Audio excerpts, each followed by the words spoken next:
Welcome to episode 24 of the Bit Beacon broadcast. It's March 4th, 2024. The usual hosts are here. Kodaks, that's me. Ravenheart, that's me. And we're going to jump into some stuff we've been buying, some stuff we've been playing, and we might even do a little unboxing. Yeah. Rick's got something special lined up. We got an unboxing coming. So real quick, I guess I'll talk about what I've been playing. I just started playing Cyberpunk 2077. Right. You had spoke about it previously, and it kind of, prompted me, I guess, to start. Inspired you to start. It's great. It's like stylistically, I've never seen anything like it. No, me either. How do you feel? I'm not a fan of the fashion. Really? Yeah. Okay. Yeah. So I think, like I said, a lot of people, like I said in the previous episode or several episodes back. Yeah.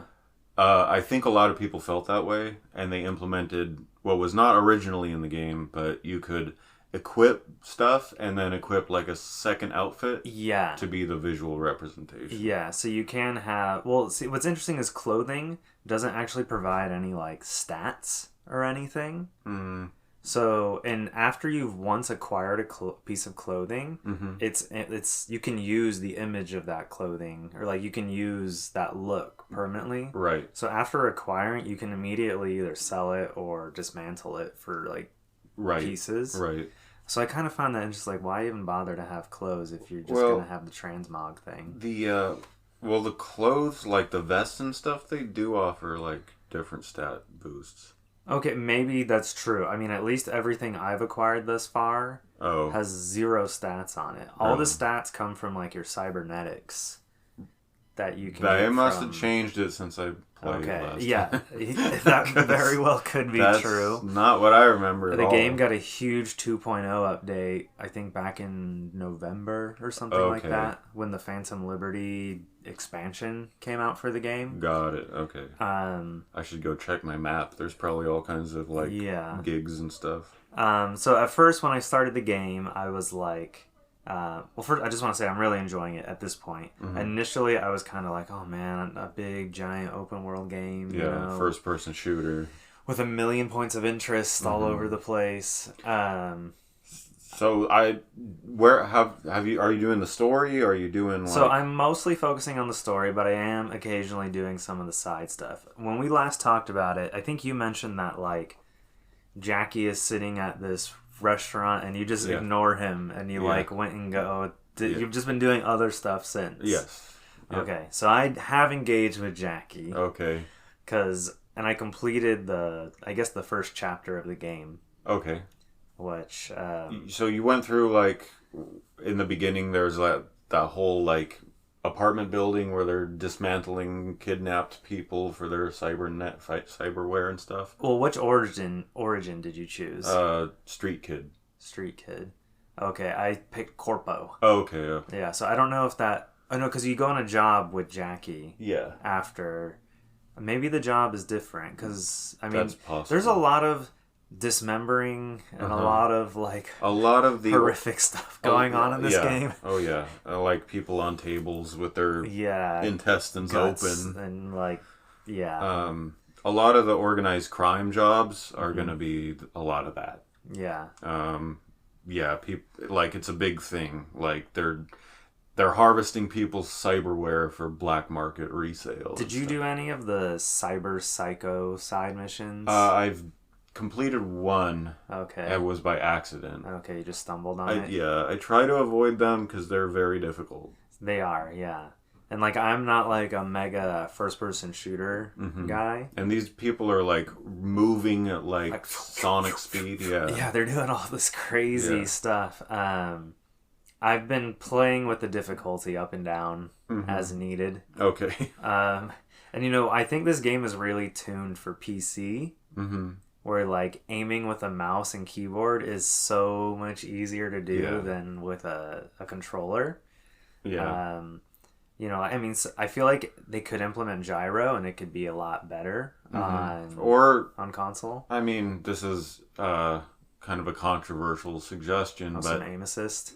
Yeah, some aim assist. Yeah, I looked in the options to see if there was a little bit of aim assist for consoles, but I didn't see anything. Yeah. I don't have a problem with that. I think some games on console, they really need aim assist. Yeah. Well, like Metroid Prime had that whole lock feature where you hold L. Yeah, and it just like locks to, and it worked great. Yeah. Like that game's perfect. Cyberpunk does have like different body parts that you can sort of target for like lethal and non-lethal, you know, takedowns. There's a lot of different like weapons are actually delineated as lethal and non-lethal. Okay. So you can get like a baseball bat as a non-lethal weapon. Okay. And then a gun as a lethal weapon. Okay. And stuff like that. It'll actually say non-lethal on the description. Right. You mentioned the cyber psychos. These are basically people who have used like black market cyberware installed and it like corrupted and it's gone like haywire. Yeah. So they're all maniacal. But you're not killing them, you're just like disarming them, and you're kind of working with like someone from the Night City Police Department. Oh. It's like this lady that kind of calls into you. You handle one. I know who you're talking about. Yeah. You actually find her on the map. Oh, you do eventually see her. Okay. I don't know if that's like part of the story, but you can find her. It's like it seems to be like a side story. Yeah. Oh yeah, you mean like eventually you can run across her somehow? Yeah. I mean, the city looks big, but it's not as big as I thought it was. Mm-hmm. Like the kind of like the portions of the city, there's like different neighborhoods, I guess you can say. Yeah, there's like Kabuki Town and Watson and downtown, and I like how the different regions feel like different parts of the country almost. Like Watson, and I think it's Watson. Maybe it's the region north of Watson, but it's like open desert. There's not open desert, but there's weeds and stuff and chain link fences. So you mentioned that it was supposed to be like L.A. Yeah, I think it's inspired by the Bay Area. Okay, because it's weird. They're constantly mentioning like other cities, like real name cities. Yeah. And I'm like, okay, but I've never heard them mention Los Angeles. Right. But it clearly seems to be like Southern California. Yeah. Southern or like mid-central California. Yeah, maybe. It could be up higher, yeah. It is taking place in America. Yes, definitely. You know, and like they mention American history and stuff like that throughout the game. But yeah, it's so. How do you feel about some of the missions? Because there's a lot. I think it does a really good job of combining shooting and stealth. You know, you can. It seems if you want to, you can often stealth your way through a whole entire mission. Mm-hmm. There's not really a lot of. I don't know if there's incentive to really do it, though. You get extra bonuses from that same lady you mentioned. She'll actually send you higher valued guns and stuff like that as a bonus reward in one of the drop boxes. Okay. There was one mission I just said, you know what? I'm not a stealth guy. Right. I'm a Rambo type. Yeah. So I decided one mission. It was like some mission on some docks, and this corporate guy was coming over from Japan or something. Okay. And his sports car was being delivered by ship. And you had to go put a tracking device on it. Okay. And I decided I'm going to do this one job full stealth, and not going to get discovered at all by anyone, period. And I did. And it took forever. Yeah, that's what I'm saying. Like when you do it stealthily, like it takes 4 times as much time as it does to just like run and gun through it. Exactly. I noticed there's like sometimes you get different dialogue. Like if you have like a companion character with you, they'll be like, "Oh wow, you know, like you did that real sneakily." I did do this one mission where this monk, his brother was captured by these guys. So there's monks in the game, and none of them, they don't have any cybernetics at all. Yeah, they're cybernetic free. They're like a clan that is against that. Yeah. They think it's like tainting your body, like getting a tattoo would be today. Right. Now, this one monk that you encounter, he was forced by these like punk dudes to... They just made him get a bunch of implants. Yeah. But his brother is still trapped where these, like, punk guys are. And he tasks you with getting his brother back, but without killing anyone. Yeah. And so you have... Well, you don't have to do the mission. But I did the mission once, and I guess I just only used fists, but I guess I punched someone so hard, I killed them. Yeah. So I went to go talk to the brother at the end of the mission, and he's like, oh, it wasn't worth someone's life to rescue me, you know? Really? Like, so then I reloaded a previous save, and then I did it purely with stealth takedowns, non-lethal takedowns, and then there was all this extra dialogue, and he was, like, really grateful that no one was killed. You can actually fail stuff and someone dies, and it totally affects the game. Yeah. Like, I did that with one side hustle. This guy's genitals were going haywire, and he had to get delivered. I did that one. Yeah. I missed it. Like, he exploded in the car. Oh, you didn't get him there in time? I couldn't figure out where I needed to park the car or something like that, and I was all confused. And, yeah. That's hilarious. And he's gone. Like, I failed that forever. Yeah, see, I got him there, and then he, like, called me, like, the next day and like, delivered, like, the payment for the job. Because he had to, like, run out of the car to go see the Ripper Doc who was going to address his problems. His implant. So, there's... Oh, man. A lot of the stuff is so memorable. Yeah. There's one where... it's crazy because you've basically not done any story, and you've just been doing all the side mission stuff. I mean, there are stories in these side missions. They're just not really related to the core story of the game. I still want to go back and play the main story. I don't know. I feel like... You know how I am as a completionist. I feel like if I move on, I'm going to miss stuff. So I just, like... Yeah, I don't... It doesn't seem like I said, it doesn't seem like any of the side content is really related to the main story, so I can't imagine. I mean, there are so many, like... There is stuff you can, after a certain point of no return. I feel like there's collectibles and things. Like, there's these little readables that you can, like, find and, like, add to You're talking about the shards? I guess so, yeah. They look almost like a book, but then when you click on them, they, like, open up like that. Yeah. Yeah. And you can read, like, a whole... little excerpt of something. Yeah. So there was one mission where this guy, I don't know if I talked about this one. He was selling the brain dance, discs or whatever. Yeah. Which is like this cerebral experience that these people can. It's like a next gen lap dance. Right. Well, I mean, there's all kinds. There's erotic ones. There's just entertainment. But this guy was selling them, like, a lot of, like, bootleg stuff.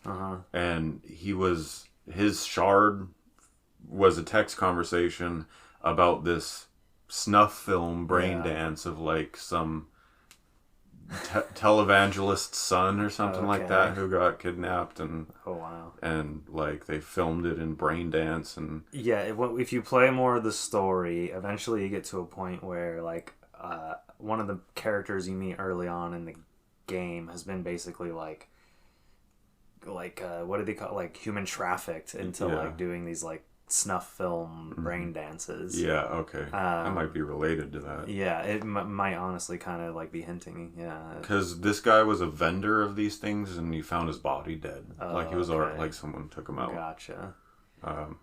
So yeah, I mean, so you haven't met beyond Jackie. You haven't really met anyone yet. No. Okay, and you haven't. I'm trying to remember. You haven't been introduced to Keanu Reeves' character yet. No, Johnny Silverhand. Okay. You see him. You can actually hear his music on the radios around town. But yeah, I haven't, like, met him yet. Okay. They handled the Johnny Silverhand relationship in a way that I had no idea. It was a total surprise to me. It's very, very interesting how they incorporate him into the game, and I thought he was just going to be, like, kind of a small role. Yeah. Like, I don't think he is. They got Keanu Reeves to do, like, one little thing so they can use him on all the marketing, you know? Right. But he's actually, like, after you clear the first chapter of the game, he's basically always with you. Yeah. So you're constantly interacting with him. He's butting in. It's just, I don't know. I love hearing Keanu Reeves talk. He's a much bigger part than even I expected. Yeah, I don't know if he's a part of the Phantom Liberty DLC.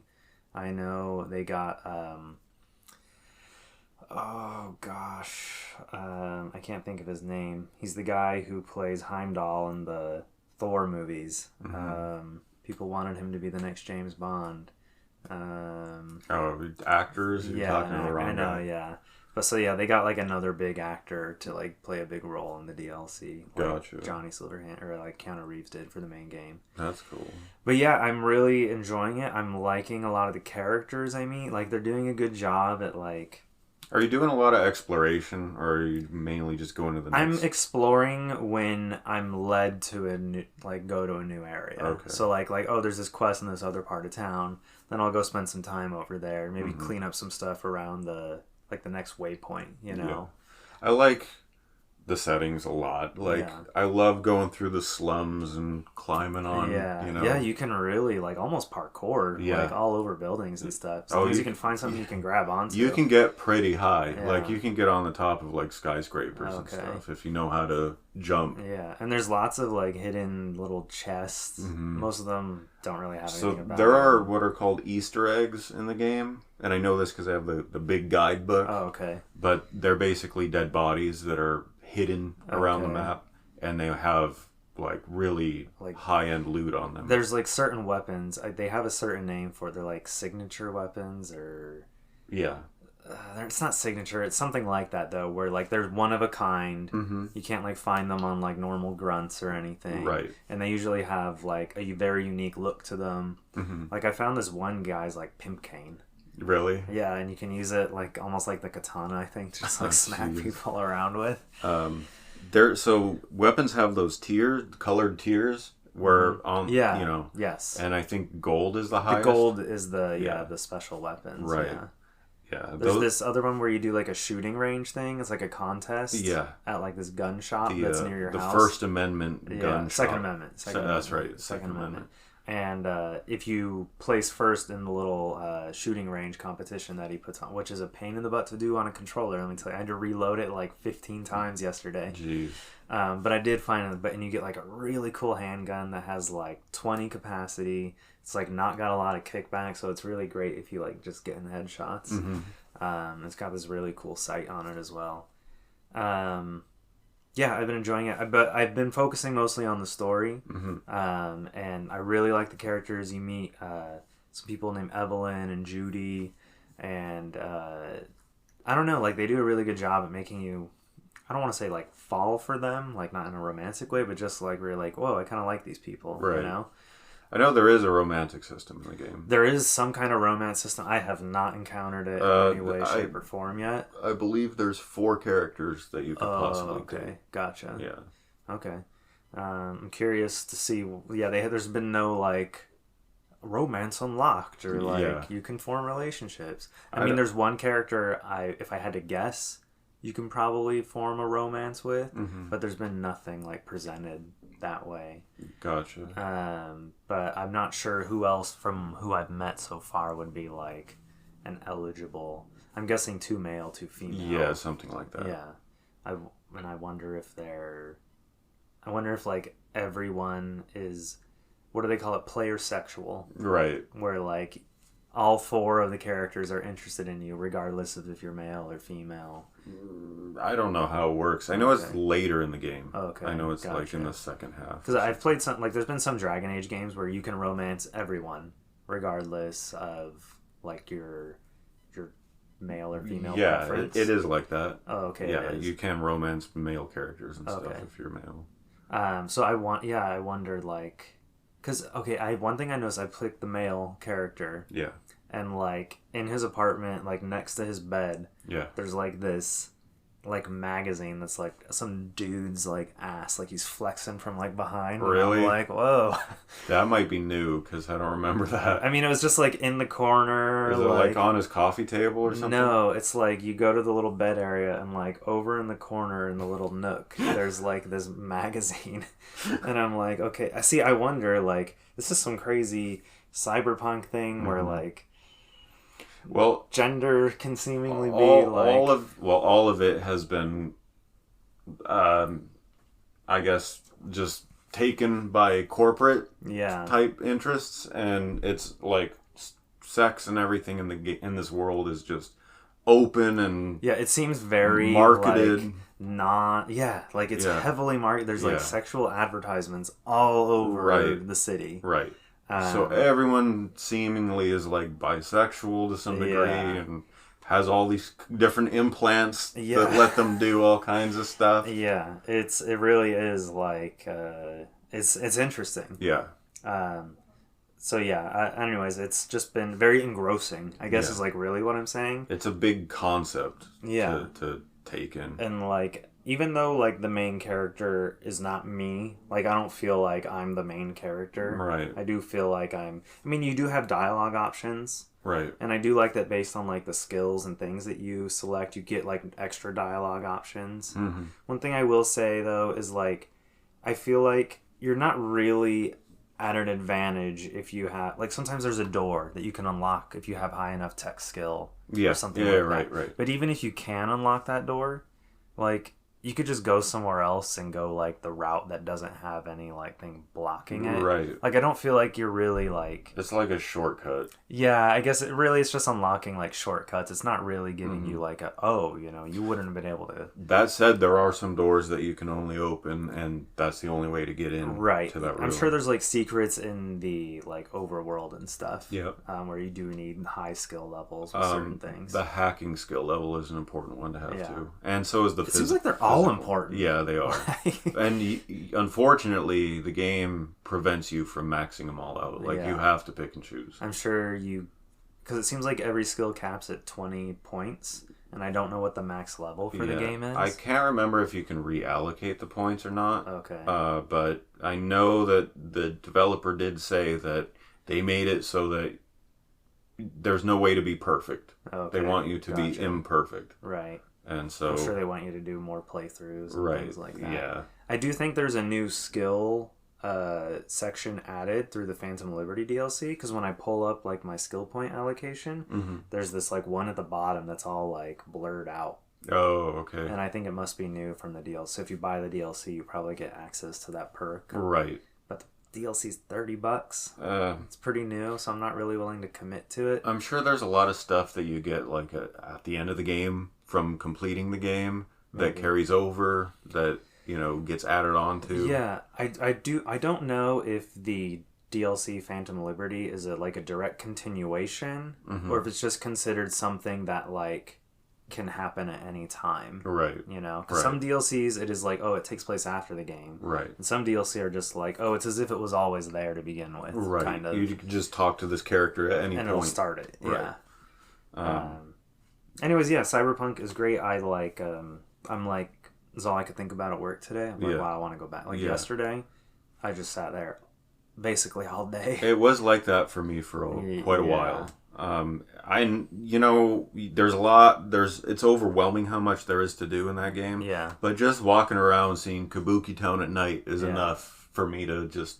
Oh, okay. One little gripe I have is that like you see these like the cops and like different little gangs are like just standing around sometimes, like seemingly minding their own business, kind of. Yeah. But if you like bump into them, or like get too close to them, they get like violent. Yeah, like there was one time I ran into the cops. They were like having a shootout with some like gang or something. And so I was like, let me help the cops. And I like popped some heads over there. But then the cops all of a sudden are all pointing their guns at me and like chasing me halfway around town. Okay, so... I was like, what am I supposed to... So there's a lot of different factions in this game. A lot of different gangs. And the police, and this is according to like CD Projekt Red's own description of them, they are like a gang. Right. They're not the good guys necessarily. Right. They're...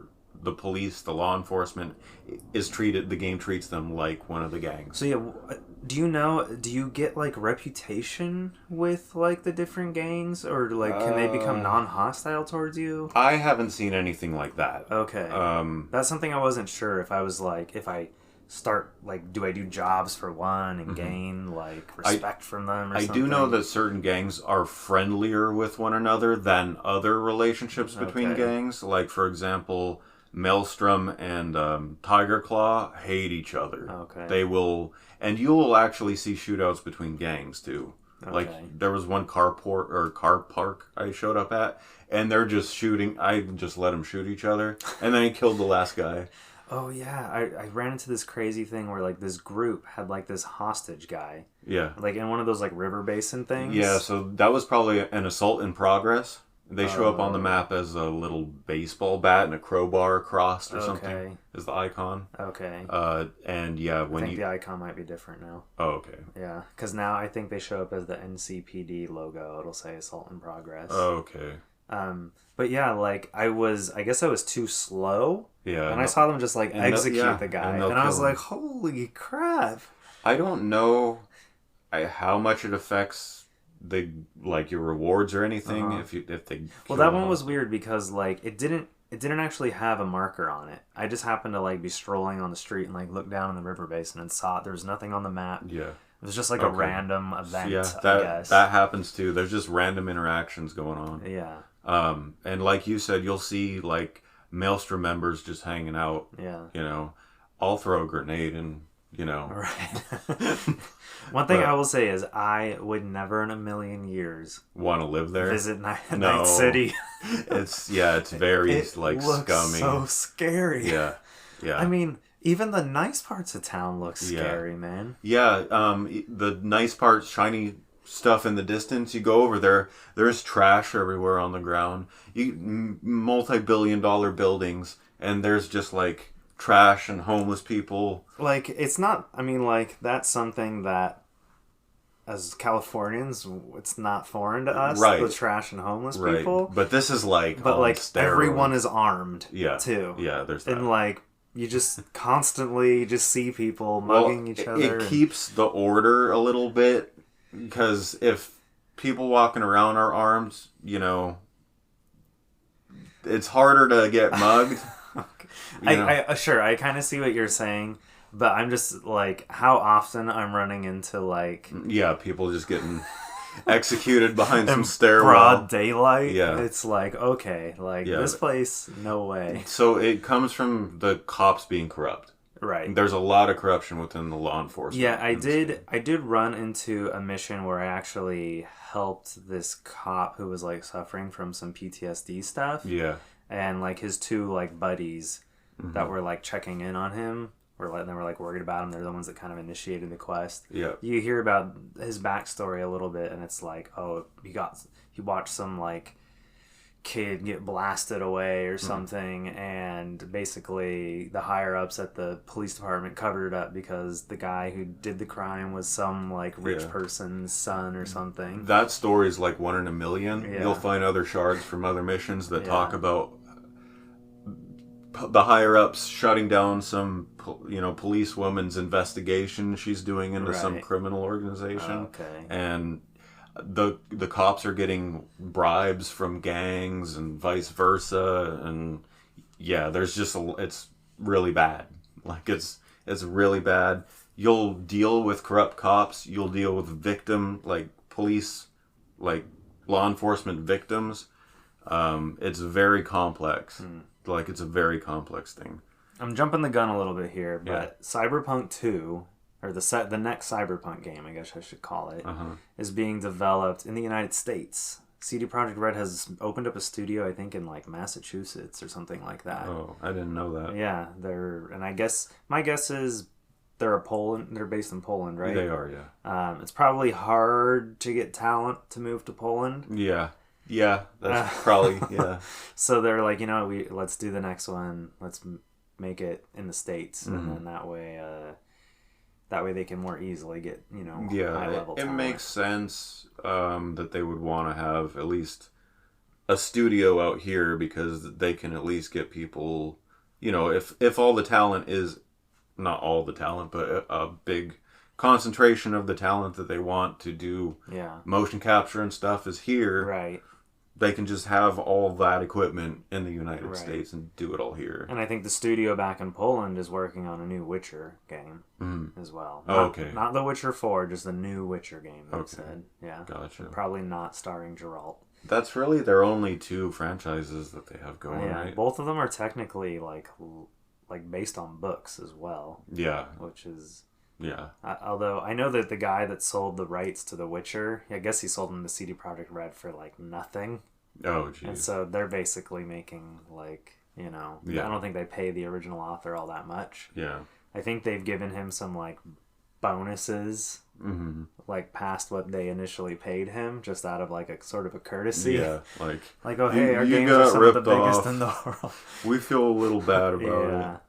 And then I think Cyberpunk is also based on a novel, a novel or like an artist or something like that. I think he's an African American artist. Okay. And it's kind of his vision and design.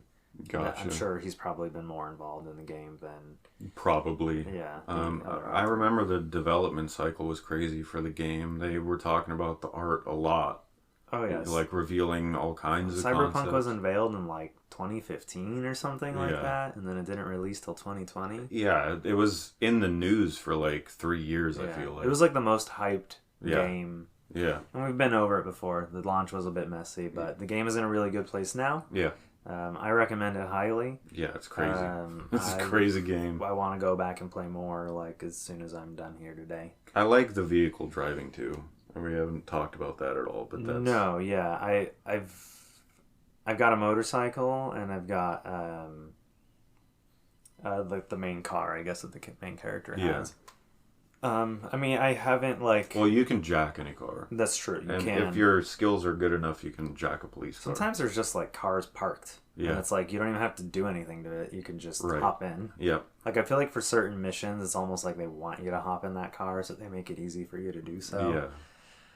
But you can just get in front of people and like Grand Theft Auto. Oh yeah. There's like you can like force them out or use your tech if like it's parked or something like that. I think I accidentally got into a cop car once. I was like, whoa, I didn't mean to get in here. Yeah, that'll get you in a lot of trouble if you're not careful. But some of those police vehicles are like heavily armored and stuff. Yeah. So getting one of those is like... I wish you could like somehow make a car that you've like found in the overworld yours. Because really it's just temporary that you're using it. True. Yeah, like I wish you could bring it to like a shop or something. Right. Like you pay a fee and then they like, you know... Make it yours somehow. Yeah, file off the serial number for you. Right. Anyways, that's enough of Cyberpunk. But I got one purchase I want to talk about before it gets into his unboxing. Sure. And this is a limited run purchase I made 9 months ago maybe. And it just recently arrived. It is Trip World and Trip World DX. So I have the Switch copy, which includes both Game Boy games. And then I have the individual Game Boy game for Trip World, and then the individual Game Boy game for Trip World DX. And I should mention that Trip World is a game that came out in the 90s in Japan and Europe. It's kind of like become like sort of a cult hit. It's really rare and expensive and hard to find. On Game Boy. On Game Boy. Yeah. And Limited Run partnered with the original company who created the game, Sunsoft, to reproduce cartridges of the original Game Boy game.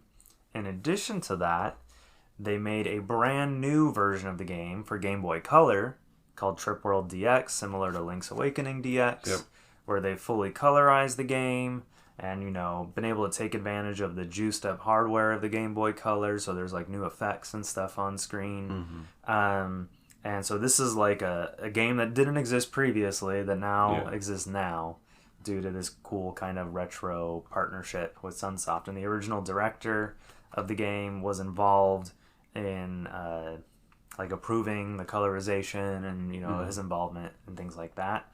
I'm tempted. Do I open the... What do you think? Do I open the Game Boy games or do I open the Switch game? Open them all. Open them all, okay. Yeah. Heard it here first. I kind of want to... Like, DX, I kind of want to open this one because, like, you can't find a ROM of this online. This is a brand new Game Boy Color game, you know? Right. Like, I can rip my own ROM. So just something... I've always been curious about the game ever since I heard about it years ago. And so now I have an opportunity to actually play it. And that is Trip World DX. Are you going to play it on original hardware? Oh, do we want to get into this right now? I'm probably going to play it on my analog pocket. I'm just going to be clear with you. I mean, that's better than playing it on your computer. So, or what about playing it on my Switch? Right. I mean, that is a Switch title. So. Yeah, it's a Switch cartridge in there. Yeah. All right. Cool stuff, though. Yeah. I just want to say real quick, there's something awesome about getting a brand new sealed Game Boy game. Right. In 2024. Of course. Yeah, that's cool. All right, so what I have here is the Final Fantasy VII Rebirth Deluxe Edition. It's in a box, sealed. The box is looks like 2.5 inches wide. I compared it to the box for Final Fantasy VII Remake on PS4. Mm-hmm. This one is thicker. So this must have something in there that the remake box didn't have. Clearly it does have something in there. It's got some weight to it. Yeah, it is heavy. Probably a little over a pound. Yeah. I think there's contents on the back, but we should maybe just find out for ourselves what's in there. I will open it without looking. The back does say Defy Destiny Together. Has, the usual screenshots a new game has. And I'm going to go ahead and open this so you can have your ASMR. Yeah, we'll be quiet and just let you listen to the wrapping come off. Here it is. All right, so I am picking off the cellophane. So much for ASMR. Yeah. Well, I have to narrate. Okay. All right, cellophane is removed from the box. All right, so we have a PS5 box here. And got to be very careful about opening it. You don't want to open it in the wrong spot. And I'm not going to. Yeah. Is there a seal on it? No seal. No seal. So okay, nice. This side is actually the part that you open, and we're going to carefully get that out of there. Pops it off without bending it. That's always a challenge sometimes. So now we can see the contents. And the first thing I'm going to pull out here. Actually, I'm just going to hang it upside down and let it all fall out. So, what we have here is a CD in a jewel case. Oh. Final Fantasy VII Rebirth mini soundtrack. You got a track listing? Yeah. It also has this cardboard insert around it to kind of make it fit the rest of the DVD size. So it's not shifting around in the box. Right. Yeah. So we'll slide the CD out. It's also wrapped in cellophane of its own. It does have a track list. It's all Japanese. Really? It does have the Grassland New Journey Begins. That's track 1. Battle edit main theme of Final Fantasy VII - Battle edit. That's track 2. What Square Enix knows how to title things. Let me tell you. Track 3 Farm Boy. Track 4 On Our Way - Sense of Calm with a K. Track 5 Follow the Black Robes - Mithril Mine. Okay. I don't know if... Are these spoilers, man? Maybe. There's the one that says Aerith dies again. I don't know. No idea. I don't know what to make of them. Track 6 is Mithril Golem. Okay. Track 7 is Junon - Fortified Metropolis. Track 8, Costa del Sol, Fun in the Sun. Track 9, With Heavy Heart - Road to Corel. Track 10, Battle Edit with Heavy Heart - Battle Edit. I really don't know, the whatever's going on here. So there's actually a sizable amount of tracks on this. Not done yet. Track 11, Final Lap Chocobo Cup - Final Lap. And track 12, Lifestream - Fonts of Knowledge. So it's 12 tracks. That is the mini soundtrack. All right. That's a good... I've seen some mini soundtracks that have 4 tracks on them. Yeah, so that's 12's pretty good. That's a full-blown LP right there. So, all right, the next item here on my lap is the art of Final Fantasy VII Rebirth. I'd be careful about opening that. Yeah, well, yeah. This is going to be... I'm going to peek. Oh, yeah, okay. We got all the enemies, illustrations and stuff like that. Oh, nice. So that's a hardcover? It is a hardcover, nice black book. Can I touch that? Yeah, sure. Okay, yeah. It's got a nice matte finish. Nice spine. What exactly does it say on the spine? Just the art of Final Fantasy VII Rebirth. Nice. And we have the meteor logo with the title font. All right. It's like in the color is very like sunset, like the logo. Like it's not white font. No, it's like a orange. Yeah. Yellow orange like kind of apocalyptic-y kind of orange color. I wonder if that's intentional. The book is about half an inch thick, I'd say. All right, the next item I have here is the Steelbook. Nice. Which is actually really cool Steelbook. We have what looks like Midgar kind of like faded in the distance. We have what looks like Zack, and he's carrying Cloud, like Cloud's injured and he's got his arm around him with the Buster Sword. The Buster Sword like on his back. With in the back here has like a wasteland with a sort of line drawing vector type thing of almost the Buster Sword. A laser etch kind of looking thing. It's kind of chrome. Can I take a look? Yeah, sure. Very nice. That's a nice touch. Mm-hmm. Yeah, it's a really nice Steelbook. Open her up. What's in there? Nothing. Not the game. Not Thank the game. God. I appreciate that a lot. Although there's a good amount of like patterning here. Looks very technical. A lot of like circular radial diagrams with some text. Oh, wonder if there's any secrets in the Steelbook. Kind of like faded. Oh yeah, interesting. All right, and then the final thing I have here is the game in a proper retail case. All right. Just like we like to see. That's right. Include the Steelbook, but give us the game case too. Yeah, I'll take the Steelbook, but don't exclude the actual retail official case, you know.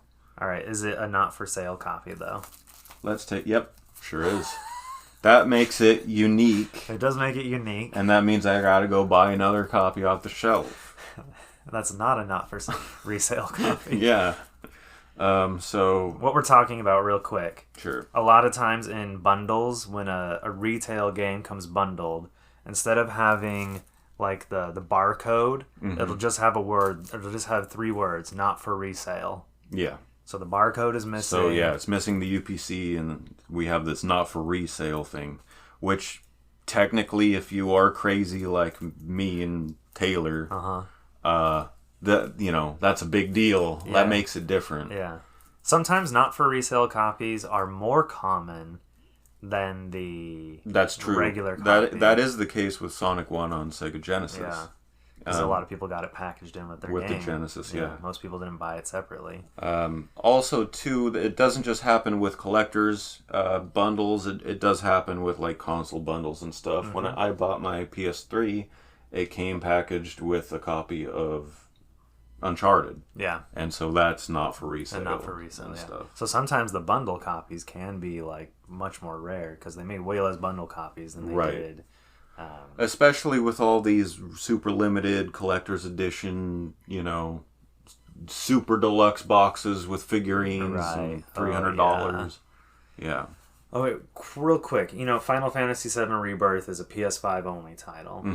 The Final Fantasy VII Remake was on PS4 first, and then they did do a physical PS5 version. But at the same time the physical PS5 version came out, on PlayStation Plus, they gave everyone a free PS5 copy of the game. So what happened is that Square Enix made very few physical copies of Final Fantasy VII Remake for PS5. Yeah. And now sealed copies of that game go for like $200+. Dang. Open copies go for like $120. That's crazy. So if you ever see Final Fantasy VII Remake PS5, pick it up. Yeah, unless it's marked at that amount. Yeah, I mean, like if you see it at a reasonable price, even $60 retail price, grab it. And I really regret not picking it up now. I have it on PS4. Yeah, so do I, because they made the deluxe edition for PS4, Right. but I don't have the PS5 native copy physical. Right. And what's crazy is that GameStop did like a special steelbook for people who pre-ordered the PS5 version at their store. Oh, really? So that steelbook is probably astronomically priced too. Yeah, I bet. Yeah, big regrets there. Yeah. Sometimes you just don't know until it's too late. Yeah. Yeah. That's true. All right, so very cool stuff. I'm going to go ahead and move into my Seraphim Weekly Update. Let's do it. Don't have a whole lot to share, but what I've been up to is continuing my journey, I guess you'd call it, of modularizing all the gameplay components. And I've sectioned off the pause menu, and I've gotten... I don't know how to describe it in layman terms. Well, don't, Dan. All the data flow that, because the pause menu was dependent on, like, other scripts. Like, other scripts would literally start it up, and all the pieces existed at all times. Now I have it as, like, an independent component that spawns in and handles itself. Okay. So I'm still working through about 100 error messages. Oof. Which, as usual, that's, there's data, like, references missing and stuff. It's like you rip the heart out and it's like, now all the veins are, like, hanging. Exactly. So, tying up all the, missing references and stuff like that. Okay. A lot of the references are not necessary anymore. So, yeah, I have a pause menu that is now spawning in and destroying after you unpause. Okay. So, not like I can't show it to you because it'll just crash the game. Right. But the reason you're modularizing everything is to increase like performance and stuff, right? Yeah, particularly loading. Okay. But yeah, performance as well, because the more stuff in memory, like in physical memory, the closer you are to having lag. Okay. So... And your game is pretty arcadey, and you want there to be like kind of a scoreboard element, so... Yeah, well, the leaderboard is 100% developed, right, but needs to be modularized. Okay. And so, yeah, the leaderboard was working, hooked up to my server. You could, like, have multiple players playing, and... It sounds like you kind of had the game...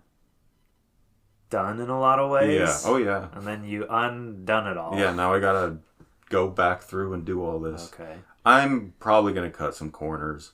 Yeah. And just, because if I really wanted to be true to what I'm trying to do, I would have each entry on the leaderboard spawn, so that there's only ever 20. But I might just keep the pool that I have and cycle through them. Okay. And just have the whole leaderboard as a spawnable object. Okay. And not go that deep with... It's so weird to think about something like a leaderboard as like something spawning in the game world, Yeah, when I say spawn is actually a gamer term, not a developer term. The developer equivalent term is instantiate. Okay. So you can think about it. It's got its own game scene. Like previously it was just kind of somewhere off to the side, and like you didn't see it unless like... the leaderboard is in the maps screen. Oh, okay, so gotcha. when you select a level, right? Yeah, you have that level menu. Okay. You can select scores instead of like start. Gotcha. And then that'll bring up your local scores, your high scores, and you can hit R to switch to the leaderboard. So the whole reason you started the modularizing thing was because the Vita performance was being affected by it, right? Specifically, it was taking literally 10 to 12 minutes to load the screen. And I'm not saying the modularizing is not, like, obviously useful, and, like, it's probably something good to have. It's something that should have happened at the beginning. Right. But for future projects, you won't have to do these kinds of things much this anymore. Mess won't happen. Because, like, now, if you were to, say, port kind of the version you were originally building for Vita to, like, PS5... It probably would run it. Yeah, it probably would have ran it, like, better. Right. Yeah. But I anticipate the possibility of having sequels and stuff like that in the future. So it's better to have the work done. Right. Yeah. I'm I'd be combing through like something crazy if I tried like editing anything. Right. So having everything modularized allows me to pick and choose what I want to include, not include what I don't want. Right. And I want to be starting from scratch on every, like, I want to use scoreboards again. So right. let me bring over a lot of this. It's much easier to have like an editor type of setup with your code and stuff rather than your level being hard-coded and hard-coding every level. But then you can't use any of that moving forward again. Right. Yeah. You can, but it's going to be a lot of... You might as well just build it from scratch. Right. Because it's going to be more work trying to dissect it. Okay. Yeah. So, that's my update. Pause menu is separated and instantiating on its own, but still combing through error messages. Okay. We haven't really been up to much of anything this past week, event-wise, but I have something coming up that I'm hoping to attend on later this month. It's the King of Fighters 15 World Championships, which is happening in Los Angeles and Hollywood.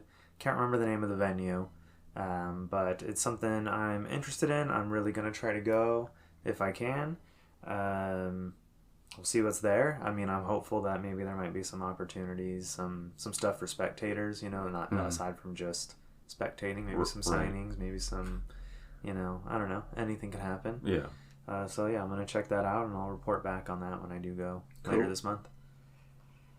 All right, we want to jump into some news now? Yeah, let's get in the news. Okay. So our first story is about how Nintendo is essentially Japan's richest company. And so there's some kind of asterisks to saying that, but let's just kind of get into this. So after deducting any debt and examining how much money Japanese companies have on hand, it's been determined that Nintendo is the richest company in Japan.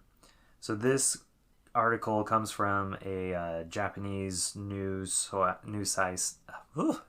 site called Tokyo Kaizai.net.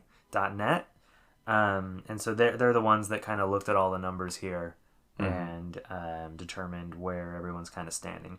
So this doesn't look at a company's market cap, we should mention. So, not like the value of all their shares. Right. So it's not like the overall wealth of the company. Right. It's looking at cash on hand. Cash on hand. That's exactly what we're looking at. So because Nintendo has zero debt, unlike most other companies, they have the most cash on hand of any Japanese company, the equivalent of $11.3 billion US dollars. It's crazy to think they have no debt because they manufacture hardware, and those are all third-party entities that make the components for, Yeah. It's usually companies that are putting together hardware like that have loans and debt and stuff. Not Nintendo. Basically, the Wii era got them so much money, like just powered up their war chest so much that they were able to survive like the Wii U effectively flopping. And then, thankfully they hit it out of the park with the Switch. So they were able to, just continue adding on to that war chest. Right. But now that being said, if you're an investor and you see that a company you're investing in has $11.3 billion just sitting in a bank account, collecting interest or whatever, right, that's probably annoying to you. Because as an investor, you're probably like, well, you could be doing something with that $11.3 billion. Right. Like that should be being used somehow.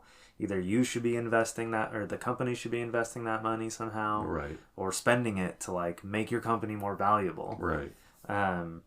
So, I mean, it's not necessarily... I mean, I think it's a good thing, but I think investors might also see it as kind of like stupid. Like, why are you just having this? I kind of err on that side. Right. So, needless to say, Nintendo's really healthy, right? And the next Switch could be a dud or whatever, right. Which is unlikely to be a dud. And they would be just fine. Right. Like, it wouldn't matter. It wouldn't faze them really. It would be disappointing, but like it wouldn't. Nintendo would have to have like 5 duds in a row, right, in order for them to go on. Even feel it. Yeah. So there's some other notable video game publishers on this list, and one that you might be surprised to see is not on this list. Considering, remember, we're talking about Japanese companies here. Right. So let's just go down the list real quick. So this list covered the top 300 cash-on-hand companies in Japan. So at number 9, we have Nexon. These are the people who make MapleStory and a whole host of other. Real quick, is it games. just video game companies? The ones that are listed here are the video game companies. Oh, I see. Or the companies related to video games. I got it. So again, cash on hand. Number 9, we got Nexon, the creators of MapleStory and a bunch of other mobile games. At 25, we got Bandai Namco. Mm-hmm. Then at 38, we have Square Enix. Go Square Enix. And then at 50, we have Konami, which is kind of surprising, but Konami is very diversified. Yeah. They have gyms, they have gambling. Yeah. So that's where they're making most of their money these days. I think that's a good thing for a company to diversify that way. Okay, think about this, dude. Here we have 24-Hour Fitness. We have Choose Fitness. Mm-hmm. We have LA Fitness. In Japan, you can go to a Konami gym. Yeah, that's crazy. Like, how fast do you move to Japan? Are you like, I'm signing up for a Konami gym? Yeah, if I do move to Japan, yeah. Okay, at 63, we got Sega. We're starting to jump down the list a little bit here. At 64, we have Gung Ho, the makers of Ragnarok Online, Ragnarok Odyssey, Grandia HD Collection, Let It Die, Puzzles and Dragons. Oh, I didn't know. Let It Die. So wait, isn't that the creator of Suda51 worked on Let It Die, but Gung Ho is the publisher of that game. Yeah. Got it. At 71, we have a company called Mixi. They have apparently a huge hit mobile game called Monster Strike. And then at 81, we have Katakawa. And 2 of their subsidiaries are Acquire and Spike Chunsoft. Mm-hmm. Or Chunsoft. I'm not sure the correct way. I think it's Chun. And then at 88, we got Capcom. Kind of surprised to see them down so low. But they don't really diversify too much. It's like Capcom is not. Yeah. They just got video games, I think. Then at 92, we have Cyber Agent. And their game studio is called Cygames, the people who make Grand Blue Fantasy and the Grand Blue Fantasy Relink that I've been playing lately. Yep. Just going to show you, on a single mobile game, you can go real far. Then at 153, now we're jumping down quite a bit. We've got Dena, D-E-N-A. This is a big mobile games maker in Japan and also Nintendo's primary partner for producing mobile games, which includes Pokemon Masters, Animal Crossing Pocket Camp, and Mario Kart Tour. And then we go to 159, where we have Kolapel. They're a big mobile games developer in Japan. I think they have 1 or 2 games that are kind of a pretty big hit over there. And then all the way down at 241, we have Tommy, T-O-M-Y, who if you were a kid, you've probably played with some plastic junky Tommy toy at some point. Beyblades. Beyblades. They did a lot of like Pokemon little toys, like back in the 90s, little plastic toys. Right. And I'm not talking about like figures with just like solid plastic chunks, like non-posable figures. I think I have some, quite a few actually. Yeah. And then they actually had a console a long time ago, the Tommy Tutor 16-bit computer. Oh, yeah, that's why their name sounds so familiar. Okay, you know much about the Tommy Tutor? It was an educational system, yeah. That's what I've heard, yeah. But it did have some games. It does have a small library. It's still a game console. Yeah. You could make an argument that Leapfrog is a console. Yeah, honestly, I mean, they have cartridges for Leapfrog. I mean, so who's missing from this list? Sony. Sony is nowhere to be seen in the top 300 because they have so much debt. Yeah. Like an insane amount of debt. Right. So the fact that they don't even... I mean, now, if you look at market cap, Sony, I think, is more valuable than Nintendo. Right. But it's crazy to see that because we talked about how, Capcom's low on the list because they're not diversified. They only make games. Sony makes everything. Yeah. And they're not even on the list. They make TVs, they make headphones, they make MP3 players, they're working on a car with Honda. Oh, they make all kinds of stuff. They make audio systems for vehicles, they do a lot. They do it all. Yeah, they're the electronic super manufacturer. Right. They're like they're the Samsung of Japan, right? And Samsung's the Sony of Japan. Well, I don't know. Yeah, Sony. I don't know. Does Sony make tanks like Samsung does? Maybe. Okay. Possibly. Who knows? So yeah, just an interesting look at the Japanese games industry, kind of seeing where people fall. I don't know. It's kind of cool to see that Nintendo is king in terms of cash on hand, but they're a very conservative company. Yeah. So it's perfectly fitting that they're on top. I would think of this particular metric. Right. Yeah. Okay. Next story is probably our biggest story of the week, and also related to Nintendo. Yep. And Nintendo's gonna make another little bit of money to add on to their war chest by the time this is how over. They get half their money. Okay, so Nintendo is suing the creators of the largest, most heavily used emulator for Switch games on PC, known as Yuzu. Mm-hmm. Yuzu allows people to play Nintendo Switch games on their PC, often with extra bells and whistles not seen on the Switch hardware itself, such as increased frames per second, and a higher resolution image. Right. As well as further tweaks and optimizations to individual games on a game-by-game basis. An emulator usually kind of does those kind of things. But those have to be programmed into the emulator. They have to know about a game by the user. The developers, or maybe users can contribute to the emulator, because Yuzu's an open source project. Okay.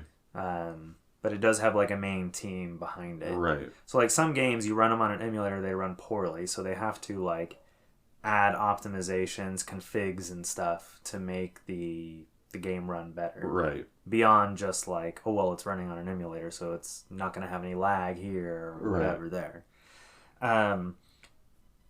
So Nintendo claims that Tropic Haze, Yuzu's creators, they're known as Team Tropic Haze, is responsible for the 1 million illegal downloads of Legend of Zelda Tears of the Kingdom more than a week and a half before its release date last year.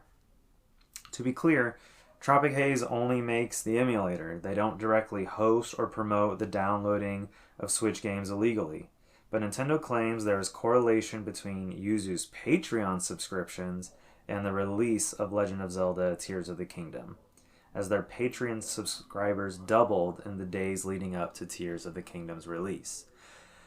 So before we move on, this is what not to do if you're making an emulator. Yeah, oh yeah. I mean, if this is true, which Nintendo claims, and sounds like they won. Right. So... Well, spoiler alert. Yeah. So Yuzu, or Tropic Haze, they run a Patreon. Yeah.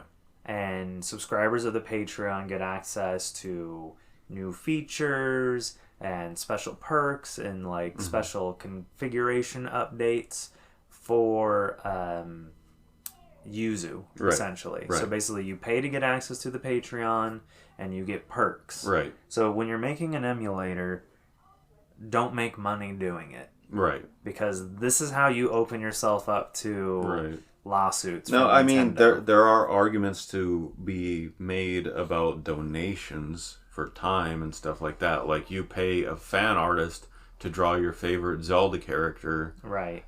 Because you're paying them for their time. Okay, I see that argument, and I think Nintendo knows that happens too. Right. And there's a certain amount of you go to the artist alley at a convention, right? And everyone's selling unofficial merch, basically. Right. But they're doing it on a very small scale. Right. Whereas Yuzu is being used by millions of people.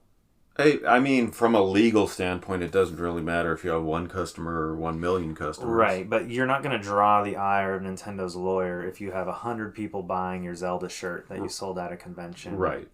As opposed to you have millions of people using your emulator that while you're not providing a copy of the game... Right. But millions of people are using your emulator to play pirated copies of games. Right. But, I mean... Should a screwdriver manufacturer be sued if someone uses a screwdriver to murder someone? That doesn't make sense. No, I don't agree with that. But I think where they maybe screwed up was having a Patreon and accepting money, and the fact that they were making like $60,000 a month around the time of Zelda's Tears of the Kingdom's release, because they were keeping the optimizations basically behind a paywall for people to play Tears of the Kingdom optimally on their PC. Okay. But I get it, but Yuzu is not pirating anything, not distributing anything pirated. You're right. Well, and that's true. They say that they don't condone piracy. They make a emulator, which is a piece of software. Yes. That could be used for anything. And there are other Switch emulators who have not been targeted. Right. So maybe we as a public don't know of some kind of smoking gun that Nintendo had against them. It sounds like there has to be more if they won the case. Well, there's a little more to this story. So, Nintendo said that Tropic Haze was raking in $3,000 or $30,000 a month from its Patreon supporters. Nintendo wants all that money plus 150,000 titles per title, $150,000 per title that have been violated by users of Yuzu, which is some astronomical number because there's hundreds and hundreds of Switch games. Right. Nintendo says, today Yuzu provides any internet user in the world with the means to unlawfully decrypt and play virtually any Nintendo Switch game, including Nintendo's current generation and most popular games, without ever paying a dime for a Nintendo console or for that game. And to be clear, there is no lawful way to use Yuzu to play Nintendo Switch games, including because it must decrypt the game's encryption. Which I guess is maybe where Nintendo feels that they have some kind of... I guess Yuzu helps instruct people on how they can decrypt things. Yeah. And that might be... I can understand that. Because you are hacking, legal protection. Right, so the idea is that Yuzu provides instructions. If you have a way to hack your own Switch, you can get the keys off your Switch, so you can then run games with those decrypted keys. Right. So that would be a method, in my estimation, of a legal route to emulation. If you're using your own hardware to get those keys, and you're dumping your own games, and you're playing them on your own PC, that's totally legal. That's protected in the US. There have been other court cases that have protected that kind of... Right, dumping your own ROMs. Yeah. But what's happening is that the overwhelming majority... there's probably no way to prove this per se, aside from the fact that Nintendo found some hosted file of Tears of the Kingdom that showed more than 1 million downloads. Which means that those people have not paid for the game. Right. Especially because it was a week and a half before the game even came out. I just think that... Well, okay, that sounds like something that could actually get them in trouble. Right. Because... And Yuzu was already making optimizations for a game that wasn't even out yet. Right. Which means that people on Yuzu, were getting access to an illegitimate copy of the game.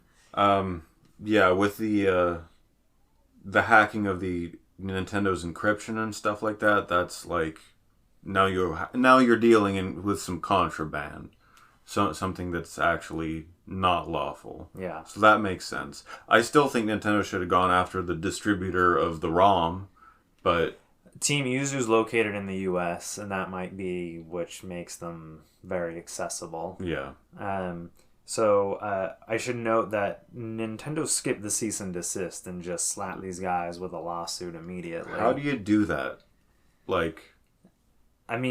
For all we know, maybe they had received a cease and desist, but Tropic Haze never announced public. A lot of times people will announce publicly when they've received a cease and desist from one of these companies like Nintendo. And Nintendo loves to send out cease and desist. Right. Which, they're required to before they hit you with a lawsuit. I don't totally know how that works. But my guess it has something to do with the fact that they were making money. And that's what probably made Nintendo go nuclear on these guys. So if this were to have gone all the way to a trial, which as of this morning we have an update that it's not, it would have presented an option for Nintendo to set, if they were to win, new legal precedents. Yeah. Like, essentially maybe undoing, like, previous precedents. And possibly needing to get appealed multiple times, you know, to determine what's true and what's not. Right. But this morning, news broke that Yuzu is settling with Nintendo. Rather than taking this through a trial, Tropic Haze has agreed to pay Nintendo $2.4 million US. They must also shut down all development of Yuzu, cease distributing its source code, and destroy and delete all tools used to work on Yuzu. That goes for like all of the people working on that project. They're apparently never allowed to work on an emulator ever again, unless they want to like go to jail or something. None of them will see any kind of time due to this settlement. And while the overall sum of being paid to Nintendo, $2.4 million, probably may have cost less than it would have to go through the whole court case, you know. And you know what's crazy is like the Yuzu backers probably would have funded this trial against Nintendo. But I think by settling, it also continues to protect emulation. Yeah. It doesn't necessarily look like it, because it looks like Nintendo won. It would have, I guess, just avoided the possibility of Nintendo shutting them down through the court and causing legal precedent for like any forever. I don't like hearing that these people, you know that thing that you're good at, you can never do it again for the rest of your life. Yeah. I think that's a little draconian. Yeah. And kind of strips them of their rights in a way. Yeah. These aren't criminals, you know. Well, this is a mutually agreed upon settlement. All right. So, I mean, it must have been better. I mean, so Yuzu or Tropic Haze hired a lawyer like last Friday, like a day or two after the lawsuit. Mm-hmm.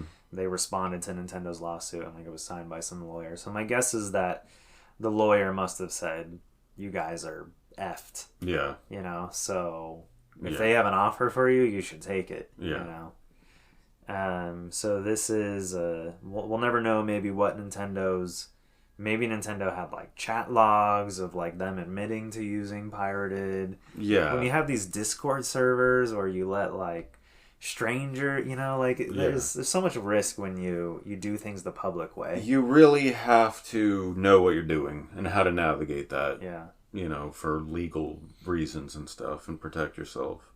But yeah, I mean, I don't think having a Patreon is a crime. I don't think so either. But when it comes to hacking, piracy, like legal protection software, that might be criminal. So I have a question though. Why now, seemingly at the end of Switch's life cycle, why are they just now going after the emulators? I have a theory, and of course it's just pure speculation. Yeah, sure. Is that Switch 2 games are going to be very similar to Switch 1 games in terms of like maybe how they can be accessed on like an emulator or something, that maybe Nintendo's worried that, like it'll be such an easy job to get like Switch 2 games running on existing Switch emulators. I would imagine that they are trying to move in that direction as far as like format and stuff. We saw that with PS4 to PS5. Yeah. The PS5 games are PS4 executables, basically. Yeah, I mean it's a PS5. It's a PS4 Pro. Right. Yeah, that's what the PS5 is. Right. Basically, yeah. With like a separate kind of media. Yeah. With the game stamped on it. Yeah. But yeah, it's a PS4 game file. It's just in some cases a bigger title than what the PS4 might handle. Right. But yeah, we saw that, and there's a reason they did that. Like, there's a reason PlayStation did it that way. So that, to make development and porting easier for everybody. Yeah. For them and for the developer. Yep. So I would totally expect Nintendo to try to move in that direction. It makes the most sense. It does. Then again, Nintendo doesn't always make the most sense with their decisions, so they're kind of hard to predict. But yeah, based on hints that we've got, it sounds like Nintendo accounts and things like that are going to continue forward to the next console. Meaning like your purchases that you've made on like the eShop and thing will carry over. So and things formats being similar helps with that too. Yeah. Like on the I was gonna say PSN, but the eShop and what is it called now? Yeah, it's just the eShop. Okay. Still the Nintendo eShop. That's Gotcha. one thing that's carried over from the 3DS. Yeah, so your account carrying over and games being playable digitally on the new hardware, all that kind of stuff would benefit from having similar, formats and stuff. Yeah, so I mean that's my guess is that like now it might take Nintendo screwed up because the launch Switch was hackable. Yeah. And dumpable and that's the only reason. Every other Switch they've made since can't be hacked without like hardware modification cannot be hacked. Do those first run Switches go for more? Oh yeah. Yeah. Yeah. I have mine packed up. Yeah. I've wanted to hack it. Yeah. Just so I could dump my games and stuff. And my saves. Back up my oh god, I'd love to back up my Pokemon saves, Mm-hmm. Just in case something ever happens to my Switch. Right. Because they don't store saves on cartridges anymore. They store them on the console itself. Right. Which is dangerous. Yeah, I mean... yeah, I know. Yeah. That scares me. I hate that.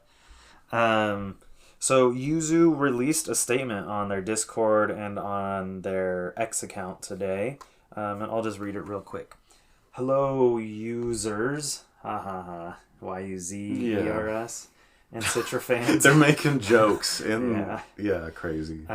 We write today to inform you that Yuzu and Yuzu's support of Citra are being discontinued, effective immediately.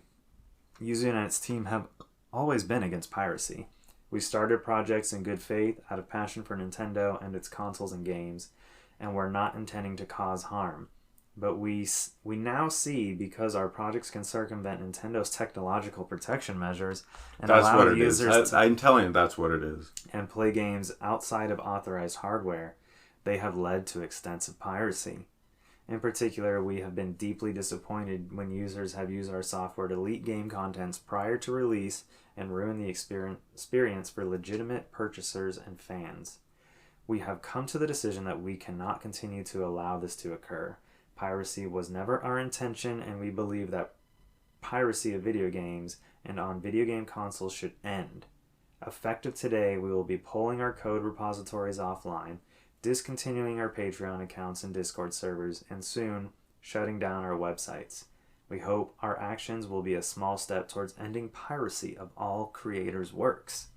Thank you for your years of support and for understanding our decision. I don't understand why they word it like this is their decision because they're against this piracy. Sounds like Nintendo has a gun to their head. You tell them that you're against piracy and you condemn it. Like this is worded like it isn't Nintendo's obvious lawsuit causing them to do this. Yeah, it's it was of their own volition. It does read that way. It is very funny. Yeah, I was like smiling not out of happiness, but just out of like, holy, how silly that is. Yeah. So one thing you may have caught at the beginning of the message was Citra fans, Yuzuers and Citra fans. Mm-hmm. Now Citra is the 3DS main emulator, and the members of the Yuzu team also work on the Citra emulator. Mm-hmm. Now the Citra emulator is not exclusively by Team Tropical Haze or Tropic Haze, but some of their team members do continue to contribute to the project. So it sounds like Citra's not going anywhere, but like those members will no longer be able to. So we'll hopefully we're not going to lose the Citra emulator as well. Yeah, I mean, I don't know. Like, you have a very you should, if you can, play on original hardware, right? I do believe that. So like this, there are like development reasons for using emulators and scientific reasons for using them. Definitely. But like the Switch is like a currently on the market existing console. Yeah.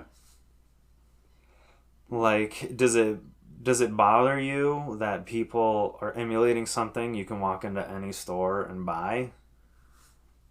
Does it? Like, I mean, like, do you see the point in emulating something that, like, is easily accessible? Like, because the other argument... I mean, easily accessible is subjective. I can go on eBay and buy old hardware and old games, sure. And that could be easily accessible. Right, but it's not at... You can't go down the street to Walmart or Target or Best Buy and get, a Commodore 64. Okay, because here's the argument that the community... Yeah. Like, a lot of members of the community are like, I rip my games, I want to play them how I want to play them. And that's all legit. Yeah. If that's what you're doing, there's nothing wrong with that. Like, they're still buying the Switch game. I don't get me wrong about emulators. I don't hate emulators. Right. I believe it's important to dump your ROMs. I believe it's important to, just preserve that kind of stuff. Emulators are very interesting and have a lot of, like I say, like scientific, quote unquote, potential. Right. I'm not against it. I'm all for experimenting. If you're into experimenting with game code and stuff like that, yeah, you're going to be using a lot of emulators, as do I, for when I'm doing stuff like that. I just don't play games for entertainment on emulators. Okay, gotcha. I believe in the authenticity of playing on original hardware. Sure. Okay, my next question for you is that, like, what do you say? Like, someone's like, okay, I'm buying The Legend of Zelda Tears of the Kingdom. Like, I have my copy pre-ordered. It's paid off. It comes out in a week and a half. The ROM just leaked online, though. Yeah. I have prepaid for a game. So that's straight piracy. Okay. And that's illegal. That's a crime. Okay. And you shouldn't do it. Okay, fair. That's fair. I mean, you are stealing. Even though they've paid for the game already, they don't have it yet, though. Oh, I see what you're saying. They already bought the game. I mean, like, or they've got it even if they haven't paid for it, they have it pre-ordered. Their card's going to get charged next week, but the game has been dumped illegally online, so they can play it early. Yeah. I mean, do you see a moral justification for those people, or do you not buy that? Technically, it's still wrong because you're not supposed to have access to that game yet. Right. But I can understand, someone who does that. I don't think they're the worst person in the world. I don't either. Yeah. But yeah, I mean, because I have a feeling that a lot of these people who did buy Zelda, or like they do physically buy the Switch games. Yeah. But like the process of dumping them and stuff it's time work. Consuming and work. So I think a lot of them just buy the game and then go find the ROM online. Yeah. And that's they don't do the work. Right. They buy the game, they spend their money on it, they make sure Nintendo gets a sale. Yeah. But they just download some ROM online and play it. Why? Why do that? Like, you have the game, you bought it. Go play it on the Switch. Right. Like the way it was designed to be played by the creators. So a lot of people will argue, like, well, the game runs like crap on the Switch hardware. No, it doesn't. That's stupid. Yeah, but I mean, some of these PC people are like, if my game's not 120 FPS, it gives me nausea. Right. It's a medical reason I have to do this. Yeah. I can see it. I can see it. If it's 90 FPS isn't enough. Right.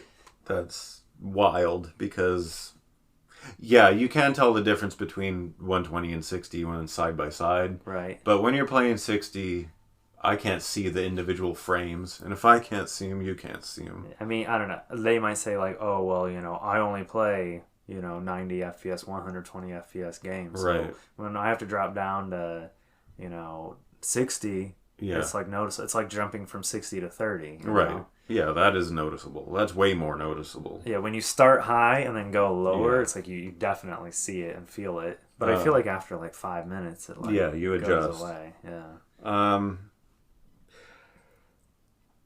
I can understand you prefer PC. You like to play on PC. You want to play Zelda, but you want to play it on the PC.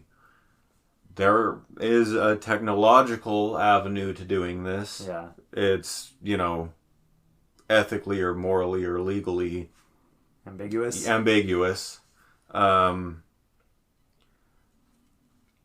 I guess if you own the game, you dump your own ROM, you play it on PC, that's fine. There's nothing wrong with that. Right. The question comes, are you downloading someone else's ROM? Right. I don't see a big difference, because your dump is going to look a lot like their dump, if not identical. Yeah. So, whatever. Yeah.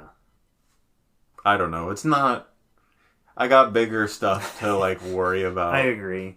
I was just curious where you lied on it. Kind of just nah. Oh man, I had one more question. But anyways, so Yuzu is gone. But here's the thing: it's an open source project. Right. You know how many people in the last week have made sure to download the source code? Oh yeah. For Yuzu. Yeah. Yuzu's not going away. It'll live on under another name. I'm kind of sad I don't have it. You can still find it even though the repositories are down. Okay. It's being rehosted a million places. Okay. With viruses and everything. Probably. That was Yuzu. Yeah. R.I.P. Yuzu. Sad. I mean, good tool, it sounds like, for, again, just computer science. So what we want to talk about, we want to start a new segment on this podcast where we just talk about each other's t-shirts that we wear, because we wear a lot of gamer tees, and I feel like we should talk about them. We previously talked about the cringy gamer tees. Yep. On another episode. But these are more like the official game merchandise, Sometimes unofficial, maybe. Sometimes unofficial. Or console representative t-shirts. But official merch. Either we got it at an event. Right. Or we bought it, at an event. Something like that. And we won't just talk about those t-shirts. We'll talk about whatever t-shirts we're wearing. But we always do tend to wear some pretty colorful tees representing our favorite games and other things. So I just wanted to start off this new segment. Let's see how it goes. So I'll go ahead and go first. We're going to talk about each other's shirt. Oh, that's how we're doing this? Okay. Yeah, that's how we're going to do this. But what if I have background on this shirt that you don't know about? Well, I'll have to take a good look at you. So Taylor's wearing a green t-shirt that's very clearly Pikmin. It has 4 silhouettes on the front. Just plain green shirt. We have Captain Olmar, who's like a darker green silhouette. I think it's black. Maybe that's black. But this is an old shirt. Yeah, and then we have the blue Pikmin following behind. We have the red Pikmin and the yellow Pikmin. Cool T-shirt. Oh, and then on the back we have that trailed by a blue Pikmin. Yeah, on the side under the armpit, and then the red Pikmin and another yellow Pikmin kind of going around the shirt. Cool T-shirt. So a little bit of background on the shirt. This comes from the Nintendo World Store. Okay. In New York City. I did not go, but back in 2009, I think I was in high school. No, yeah, I think I was in high school or early college. A friend of the family went, and I was like, if you go to the Nintendo store, grab me a shirt. Yeah. And I'm so glad they got me a Pikmin shirt. Because you do not see a lot of Pikmin representation anywhere. Right. Yeah, I've had some similar experiences with underrepresented franchises, and getting shirts and stuff. So Rick is wearing a Tekken 8 shirt. This was a promo item from San Diego Comic-Con last year. Bandai Namco had an activation outside the convention center where you could get a ticket if you played the game and get some other little freebies. But the highlight was you could pick one of 5 or 6 different shirts that they were offering. And the one I happened to go and get this shirt, and I thought Rick would enjoy it. So it's a shirt of Kazuya Mishima from Tekken 8, who's I think basically the series kind of main antagonist, right? Kind of. He's the son of Heihachi or Heihachi. and who is like the founder of the Mishima Corporation. Okay, gotcha. But yeah, he is a villain. Okay. And so it's a white shirt. It's got this really nice kind of, it looks kind of like a rough illustration of Kazuya on the front, but I mean, it's still like absolutely gorgeous. He's like kicking, like almost got like a sort of a 3D effect where the foot is like larger, more towards the perspective of the person who's looking at the shirt. And then on the sleeve of the shirt, it has a T8 for Tekken 8, and the 8 is like a chain, like a link in a chain, kind of the look that they're going for, which plays into like some of the imagery seen in the trailers for Tekken 8 as well. Right. Yeah, that's Rick's shirt, unless he has anything else he wants to say about it. No, Tekken 8. That just recently came out, like I think early February or late January. Yeah. So yeah, the game is out. And I haven't played it yet. I loved 7 though. The story mode in 7 was crazy. But you know what you can do? You can wear that shirt when you go into GameStop to pick up a copy. I think I will. So like, oh, this guy's legit. He's not a poser. Not only will I wear it to GameStop, I'll wear it while I'm playing the game at home. Will you wear it while you're in the bathroom? Right. Tekken 8! I'm like, got my PlayStation Portal. That's right. Bring it with you in the shower too. Yeah. That's waterproof right here. Jeez. Maybe don't take it in the shower. Yeah, that's a little much. Okay. So now we're going to jump back into news. Yes. That was a fun segment. I like that. But we're going to go to a not so fun news story. We like to balance things here on the bit. We got to like soften the blow. Yeah.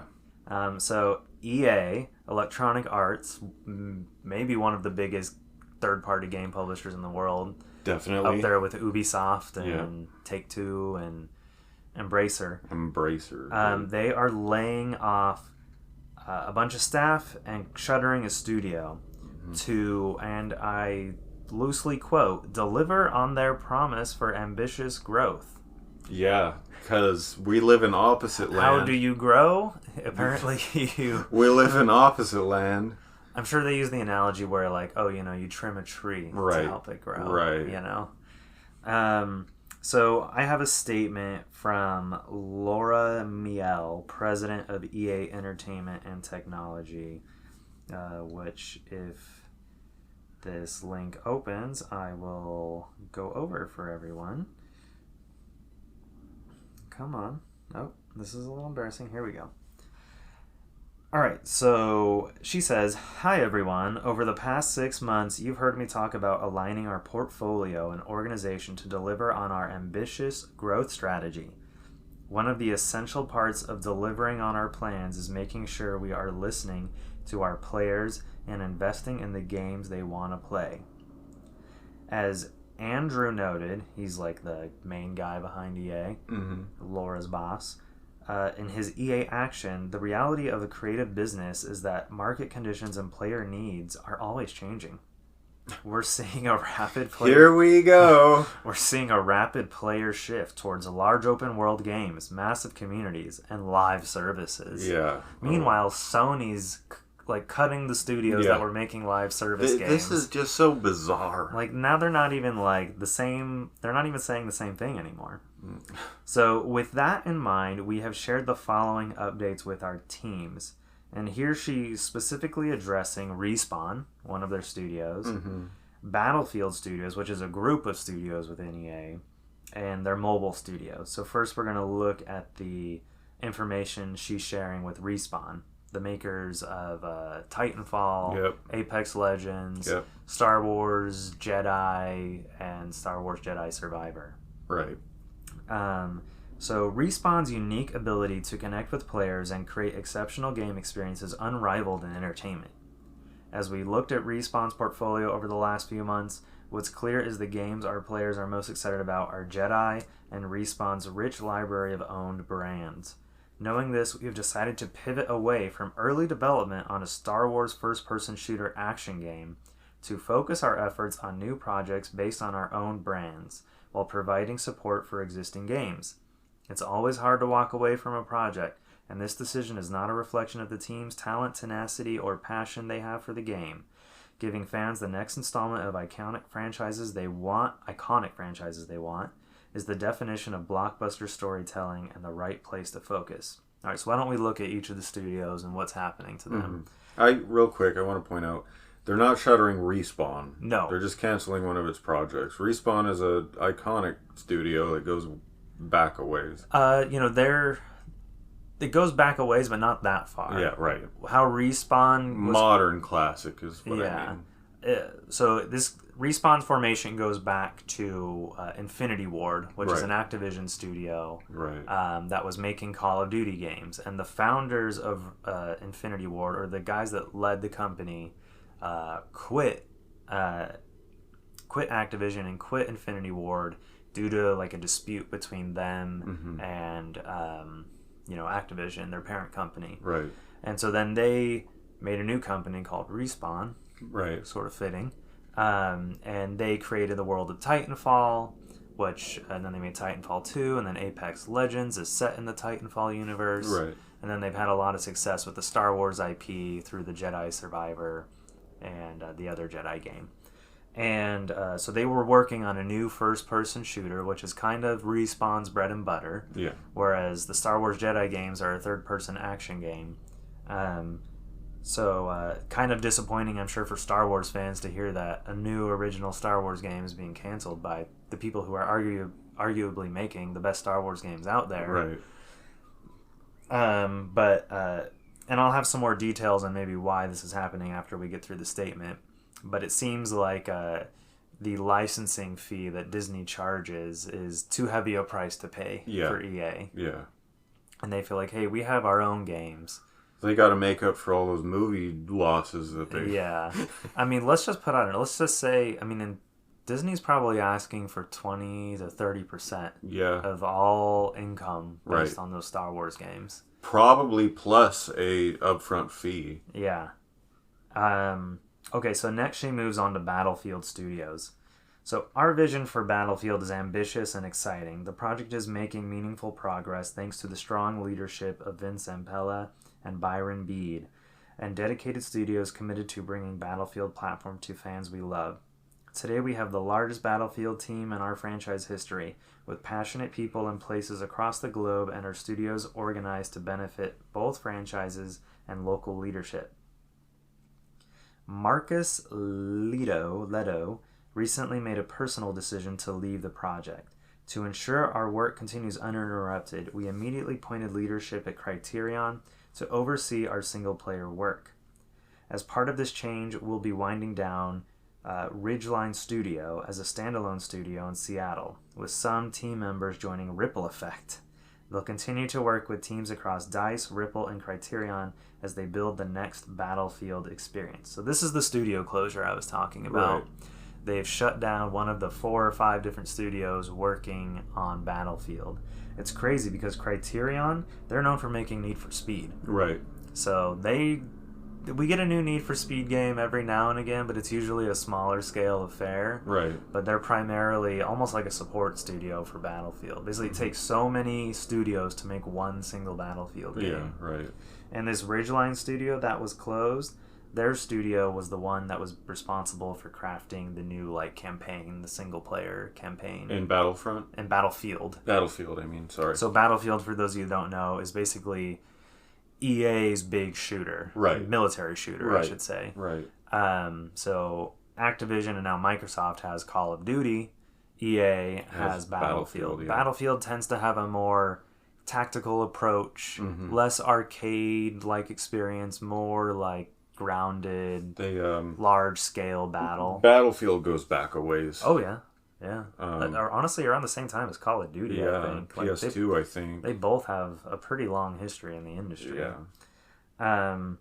So, yeah, obviously disappointing to see Ridgeline Studios get shut down. Some of the team will move on to the other studios, but we should mention that, they are laying off 5% of the company, which is about 600 people. So it's not like everyone's getting reassigned or anything. Right. And all these other studios are also having layoffs, too. Just because they're not closing doesn't mean they're not having layoffs. Right. I imagine Respawn is because they're canceling their game. Right. So yeah, that's obviously disappointing. Yeah. They do have a message for their mobile team as well. We have a message? That's like bad news. Mobile continues to be the largest gaming platform, and we see strong growth opportunities for EA, and the teams are more focused with a clearer strategy and priorities than ever before. We've made the difficult decision to lay off 900 of you. Over the past 6 months, that's just Rick ad-libbing that. Yeah. No, over the past 6 months, we have brought together the mobile and HD franchise teams under singular leadership across our EA Sports, Madden NFL, and The Sims. The next step is setting up our standalone mobile portfolio for growth. Over the past few weeks, we have announced we are sunsetting Kim Kardashian Hollywood, which we of course covered here on the Bit Beacon. Yeah, you can go back and listen to that. Lord of the Rings, Tap Sports Baseball, and F1 Mobile. These games have entertained many people over the years, and it's the right time to focus our time on the remaining games in our portfolio, which we believe can grow. We have some great titles, and I'm optimistic where we can take our significant library of owned IP. And this is where they get real. Yeah. It's not lost on me that these changes are more than words on a page. They directly impact the work you do every day, and in some cases, mean we are eliminating roles and saying goodbye to talented colleagues. I will never lose sight of the human impact of these decisions and know that change and disruption aren't easy. In difficult moments, we must remember how important it is to show up for our players and for each other. Yeah, I can't stand it when they start getting all poetic in their public statement about their layoffs. It's like an insult on injury. That's how it feels to me. Like, just get up there. If you have to lay off 1,000 of your employees, just say it. Just get up there. Okay, here's the situation, and it sucks. Don't wax poetically like you're some, I don't know. I just can't. So here's a little bit of background information on what's been going on at EA. So like I said, 5% of their workforce, around 600 people. They're canceling that Star Wars game. The canceled project was set to be a first-person, story-focused adventure game where players would take on the role of a Mandalorian. Not the Mandalorian character from the TV show, the Star Wars Mandalorian, but like a new original character. The Mandalorians are this like group of people from there's a whole bunch of them, and they're all badasses, supposedly. Right. But I don't know. I think a first-person Star Wars game could have been pretty exciting, especially coming from the pedigree of Respawn. Right. But again, I think the licensing fee, not Nintendo. EA said somewhere that they're going to stop working on licensed IPs going forward. All of EA? Not universally. But they're gonna be they have some games in development. Apparently there's an Iron Man game in development. Okay. And one other Marvel related game, I believe. Well, all of their sports games are licensed games. That's true. I mean, their new football game, soccer game, is no longer licensed by FIFA. So they aside from all the individual player licensing they have to do. I know that much. But I know, PGA Tour... Oh, yeah. All that stuff I mean, I'm guessing those licenses are... minuscule compared to Disney. What Disney wants, yeah. They that Ridgeline studio was only founded in 2022, and it's already being winded down. Could you imagine relocating, moving across the country, across the world, to go join this exciting new studio, and then to be let go? It's there's something I want to say, and I should save it till after the next two stories, but I'm gonna say it now because I have a tendency to just forget, and then it gets lost. Last year we saw this huge acquisition acquisition fever. Yeah, the last couple of years. Right, yeah. couple years, where we just saw all the not Nintendo, but the other two console holders just buying up studios. I assume EA and Square Enix and just all the standalone big third-party Embracer. Embracer, we'll be of talking course. About in a minute. That's all they do is buy up studios. They embrace. It's in the name. Yeah. But just acquisition fever going on. And now all of a sudden, they're just, I don't know, they're just divesting and laying off everyone. Whoops. Yeah, what happened? Like, what was that? Know. That's strange behavior.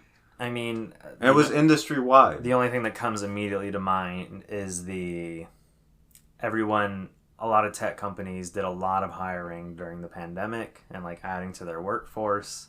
And now because... They were doing this long after the pandemic was over. I mean, that definition varies from person to person. But, after the regulations and all that, ceased. restrictions ceased. Okay. Yeah, that's what I mean. You're right, because that was like 2021, 2022, and even last year, 2023. Right. They were seeing a lot of acquisitions. It's brutal. I mean, sometimes I wonder, did some of these studios need that acquisition? No, it was like just for flexing. I don't know what. Well, no, but I'm wondering, sometimes studios are in precarious situations financially. Yeah. And if they weren't acquired, they might shutter. Yeah, that's true. Yeah. So we don't really know from the case by case of every single studio. Right. I'm talking in general. Yeah. The look of what the industry just went through. Some acquisition I think fever. they're seeing, like Microsoft is saying, we've ran out of players. Right. So we can't sustain... I'm not saying Microsoft is being honest or forthright, but this is the excuse that they're giving, is that they run out of players to find more money from, so they have to scale back. They have to adjust for, the current landscape and what the future landscape will look like. Yeah, but you just bought Activision Blizzard. Like... Right. What? No, I'd make it make sense. Like, this is Microsoft. Yeah. You did this big merger, and now you're talking about how you ran out of players and you need to divest it all. Yeah. I mean, yeah. And Microsoft isn't doing as much divesting as they are just like laying off and shrinking studios. Yeah, although we do have a little story about some divesting. Yeah. But yeah, I don't know. Like, I mean, they've given like BS answers to these kinds of questions, I feel. Yeah. So who knows? I mean, the real reason is they want more money, or they do this to counterbalance like a lack of growth. I think there are other incentives and motives beyond just money. Yeah. When you're top of the industry, there's power struggles, and there's show of, I don't know. I mean, it is across the entire industry that this is happening, though. Yeah. So I don't know that sorry about the helicopter. We'll wait. Although let's watch it be circling. Yeah. This general I'm area. Sure. Okay. Well, that just might be a thing going forward the rest of this episode. I was going away. But wait, and it's going to circle and come right it'll back. come back. There's always something going on in this intersection over here, I swear. Yeah. So, yeah, it's industry-wide. It was industry-wide. Everybody just went into... I mean, the last month and a half, how many companies have everyone has I think Nintendo is the only major player who has yet to announce any kinds of layoffs. Okay, I'll say this. The acquisition thing seemed to be, for the most part, pretty exclusive to the games industry. But the layoffs happening right now are not. Yeah. We don't talk about it on this podcast because we focus on games. But if you want to look at wider tech, LinkedIn, all these other tech companies, all these mobile, I mean, Duolingo and all that, they're all going through massive layoffs. Last year especially for them was like layoff crazy. Right. But they didn't go through like this weird acquisition fever.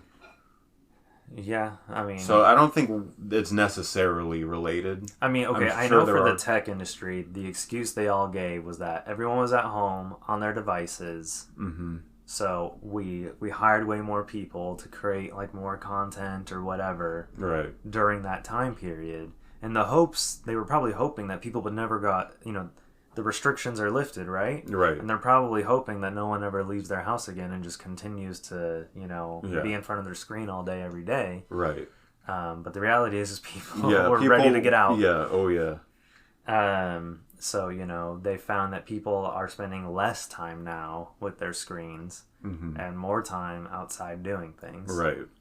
Which, you know, that's how the pendulum swings, right. You know? I don't know why they thought the pendulum would just stop swinging. That makes sense, but what doesn't make sense was this weird, like, I keep calling it acquisition fever, because it was like a sickness that they all contracted. Well, I think it became like an arms race. Yeah.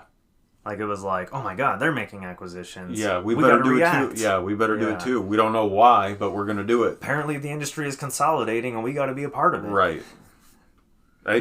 Why? You can't say it's for money. I don't know, dude. I think that is the reason why. I think it was an arms race in terms of like, well, we got to look powerful too, you know. Yeah, like, everyone's just nuking up. This is how, let's all, you know, guns up. And now everyone's divesting. Everyone's letting people. Oh well, okay, great. Close this studio. Close that studio. What a relief! Some historic studio. Close it down. I think a lot of them were maybe faking it almost. Doing all these acquisitions, like they were doing it to look strong and tough. Yeah, this is just speculation. Doing it to look strong and tough, but the moment like someone started, you know, unpuffing their chest and like letting their gut hang out, they're like, oh, okay, everyone's letting their gut hang out. Yeah. So let's all get real again. And, just lay off. Go back to how everything was prior. Yeah. Weird behavior. Maybe that's the power struggle kind of thing you're talking about. I think. I mean, at the end of the day, it does always come down to money, but I think there are other factors, other motives that drive stuff like this. Yeah. Like you said, power struggle, like arms race. Yeah. It's more than just money. It turns into like this fervor. And that's why, you know, Nintendo has like an admiration from a lot of people because they watch what everyone else is doing. And they're like, no, that's stupid. No, that's not for us. Yeah. And now people, humans, lives, families are all suffering. The job market's going to be screwed for years because it's going to be nothing but... It's flooded right now. With veterans. Yeah. People you can't compete with if you're a novice or out of college. So that's just all jacked up and it's going to stay for years. Yep. I mean, hopefully... I don't know. If there's a silver lining... Maybe there's more new studios that'll be opening in the future. Yeah. Unfortunately, studios need funding. Right. And I think investors that invest in like private kind of... Yeah, like venture capitalist type. They're less likely to be touching games right now. Yeah. Or, you know, less likely to give you... Banks, for sure, too. Money. Like banks, you're probably... It'd probably be an easier time. You probably can't even get money at the bank. No. They'd be like... They'll look at your business and be like, video games, no. They're tanking right now. They're in the garbage, you know? But we got to move on to our next story. It's not totally unrelated to what's going on in the industry. We're talking about Embracer Group, the Swedish holding group, who over the past several years has been maybe on the largest acquisition spree of any company. Yeah. But they're now looking to sell studios they previously acquired. We talked maybe a couple months ago about layoffs and studio closures they were doing. But now, with some of their studios, at least, they're hoping to find a buyer for them. Yeah. So Bloomberg is reporting that Embracer is going to be parting ways with Saber Interactive, the video game developer / publisher that Embracer acquired in 2020 for $525 million US. Embracer is reported to be selling Saber Interactive for $500 million, so at a loss, to a private group of investors. Saber is located in Florida, I believe. And Saber Interactive, they're not just one studio. They have a bunch of studios. Mm-hmm. Like project teams or separate studios? Technically separate studios, yeah. So a couple notable ones that people might know are Aspyr, and that's ASPYR. They're the developer of many recent retro ports of Star Wars games. Mm-hmm. They're the ones doing the new Battlefront ports. Yeah. They did like the N64 pod racing game and... all kinds of Star Wars games over the last few years. They've seen a lot of success doing those. Knights of the Old Republic, they ported those. To what? Like modern consoles. Switch and stuff? Switch and everything, yeah. Gotcha. And Limited Run has worked a lot with them to bring their games over. Gotcha. Physically. And you may also know Zen Studios, the makers of the Zen Pinball series. Mm-hmm. I believe you had an Yeah, I think I met some guys from there. Yeah, when you went to a developer conference, conference. Yeah. Additionally, Kotaku is reporting that Gearbox Entertainment, the makers of the very popular Borderlands series, which is getting a new movie coming out very soon. That's crazy. They also didn't they do Gears of War back in the day? Not anymore. No, that's Epic. Yeah, you're right. The makers of the Borderlands series will also be sold by Embracer. Embracer acquired Gearbox in 2021 for $1.3 billion. I had no idea that Gearbox was owned by Embracer. Randy got paid. Yeah. Still. Oh, Randy Pitchford always gets paid. It's not currently known how much Embracer will be selling them for or to who. Apparently, Gearbox CEO and co-founder Randy Pitchford held a town hall meeting with staff last week to let them know that more details would come in March regarding the studio's future. Kotaku asked Randy for a statement, and he said to Kotaku, "I'm delighted that what we might be up to is interesting enough to people that you want to make a story about us for your readers. I'm honored and humbled that our company is a topic of rumor, speculation, and discussion. As always, we will be thrilled to share whenever we have projects to announce or news to share as we work hard towards our mission to entertain the world." Mm-hmm. Kind of a nothing burger. Yeah, that's his usual. I mean, most people decline to comment, so the fact that he actually commented was interesting. But he kind of trolled them with the comment. He usually does seem to try to comment, but it is almost always like this. Mm-hmm. So Bloomberg attributes Embracer's recent layoffs and studio sales to a failed $2 billion deal with Saudi Arabia's Savvy Games Group, which is another holdings group. Mm-hmm. There's a lot of money being thrown around out of Saudi Arabia these days. Toward games? Toward games. Like, Saudi Arabia, like the princes and kings and all those people there. They caught on? Yeah, they own, the majority of SNK. Wow. I didn't know that. They're investing more, they own a minority stake in Nintendo now because they keep buying shares. Apparently Microsoft also owns a portion of Nintendo according to their leaked documents. Sure. So it's interesting. People have people have issues with Saudi Arabia investing in games. Okay. Just for all kinds of reasons, human rights. I can understand the geopolitical side of that. Yeah, I think that's kind of what they're getting at. Okay. And sort of killing journalists and there's very anti-free speech over there. Yeah. So kind of interesting, and some of these SNK.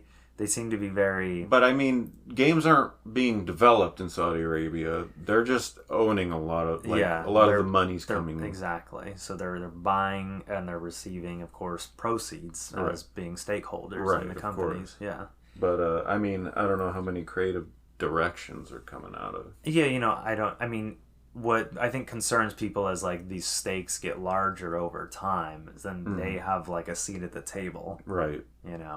Right. And then they're going to these big investor meetings and they're demanding things of the company. Yeah, you can't. No showing this anymore. Yeah, that I could see that going badly. Yeah. So something to keep an eye out, kind of on the long term, see how that kind of plays out. Embracer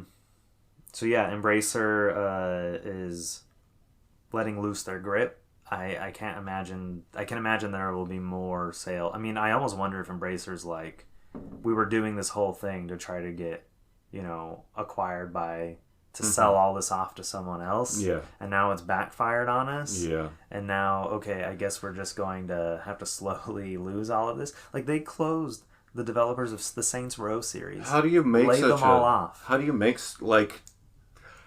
I guess what I'm like struggling with, getting back to like my previous conversation about this, before we started this story, how do these giant companies with their multi-million-dollar paid CEOs and their boards of directors make such an giant erroneous mistake? And continue to get away with it. And continue. Nothing bad happens to them. How does this happen? They get rewarded for bad mistakes. Their Embracer's decision to buy Saber for $525 million and then sell it for $500 million lost them $25 million. And then if I lost a company $25 million, they'd sue me personally, not let alone fire me. I mean, they're selling it at a loss before you even factor in inflation, right? So they've lost more than $25 million. Yeah, I want to understand. I really want to wrap my head around it. Okay, so we have another similar story, but this one I think has a more positive spin to it. Mm-hmm. This has to do with Microsoft acquiring Activision Blizzard last year. And when they acquired Activision Blizzard, that means they had acquired a small studio known as Toys for Bob. I didn't know that Toys for Bob was owned by Activision Blizzard. Yeah. I think a long time ago they were under the Crystal Dynamics. Oh, that's what I remember. That sounds familiar. Then they got moved to Activision, and then very briefly now Microsoft. Mm-hmm. So Toys for Bob, in more recent years, has been responsible for Skylanders, the Spyro the Dragon Toys to Life property that essentially inspired Amiibos. Yep. The Spyro Reignited trilogy, which was a remake of the first 3 Spyro games on PlayStation 1. Mm-hmm. Widely considered to be one of the most beautiful, insanely perfect remake projects ever. Yeah. And Crash Bandicoot 4, which is a brand new Crash Bandicoot game set after the events of the 3rd Crash Bandicoot game. How many recent Crash Bandicoot games are there? 2? There's the Insane Trilogy. Right. Which was a remake / port remaster of the first 3 games. Right. That was done by the studio... I can't remember. It wasn't done by Toys for Bob. It was done by someone else. I remember at PlayStation Experience one year during the keynote or something, we saw the big return of Crash Bandicoot. It was probably that. Okay. It was probably the remake trilogy. Right, okay. The Insane Trilogy. And then we have Crash 4. So Crash 4, which is basically, it ignored everything else that came after Crash 3 and just basically made kind of a new canon. Okay. And more fake, because Crash started to get really experimental and different after... back in the day, or with the recent after Crash 3, there were all these non-numbered Crash games, right? Oh, yeah. And they were all made not by Naughty Dog, by all these studios, and the gameplay wasn't faithful to what had come before it. That's right. This was Toys for Bob making a faithful gameplay version of what if Naughty Dog had made Crash 4, this is what it would look like. Right. I mean, not exactly, but right. But beloved, people really love that game. Highly reviewed. It has that old school difficulty to it. Our friend Ben, has he tried so hard to get the platinum trophy for that game, but it has eluded him. Yeah, and I have seen him nearly break controllers over trying to do some of the stuff in that game. The studio's history goes all the way back to 1989 when it was founded. Yeah, they've been around for a long time. Yep. More recently, aside from the Crash and Spyro games, they've been working as a support studio for Call of Duty. Mm-hmm. They got sent to the Call of Duty mines to make weapon skins and stuff for the live service element. That's so, I wish these giant, larger parent companies had an understanding, they don't, of, okay, this is talent, this is special talent, and this is generic talent over here. Yeah. Let's differentiate. But they don't. It's a studio, another studio, they can do the same thing. Unfortunately, under Activision, I mean, even though those games were super critically loved by the people that bought them, and the actual critics themselves, the amount of copies they sell compared to the money that could be made just making skins for weapons in college was enough to like basically Of course, say, they just think about dollar bills. Yeah, let's deprioritize that and just have them work on this stuff instead. So people were hopeful that the Microsoft acquisition would mean that Toys for Bob could thrive under new leadership at Microsoft. Call of Duty skins. So again, they've only been under Microsoft for a few months now. Right. So it's rumored that Toys for Bob is working on a Spyro 4. Mm-hmm. So I mean, that's good. So do they own the Spyro property? Activision. Activision does. Okay. Yeah.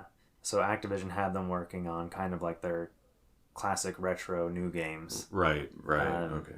If only Gex would get that kind of dude. Anyways. So Microsoft laid off a portion of their staff this year. I think it was something like 20 or 30% of Toys for Bob got laid off. And now Microsoft is cutting them loose. Yeah. Microsoft is not shuttering them. We don't know the exact details, but Toys for Bob is going independent. Yeah. And transmission. No, we're not ending the transmission. What was that about? You were saying earlier that you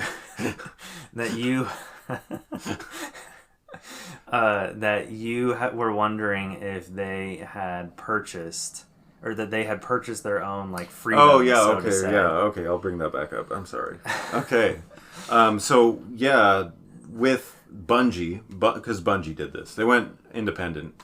They were owned by Microsoft at the time, I think. Yeah, they were. And so they purchased their own freedom from Microsoft. Yeah.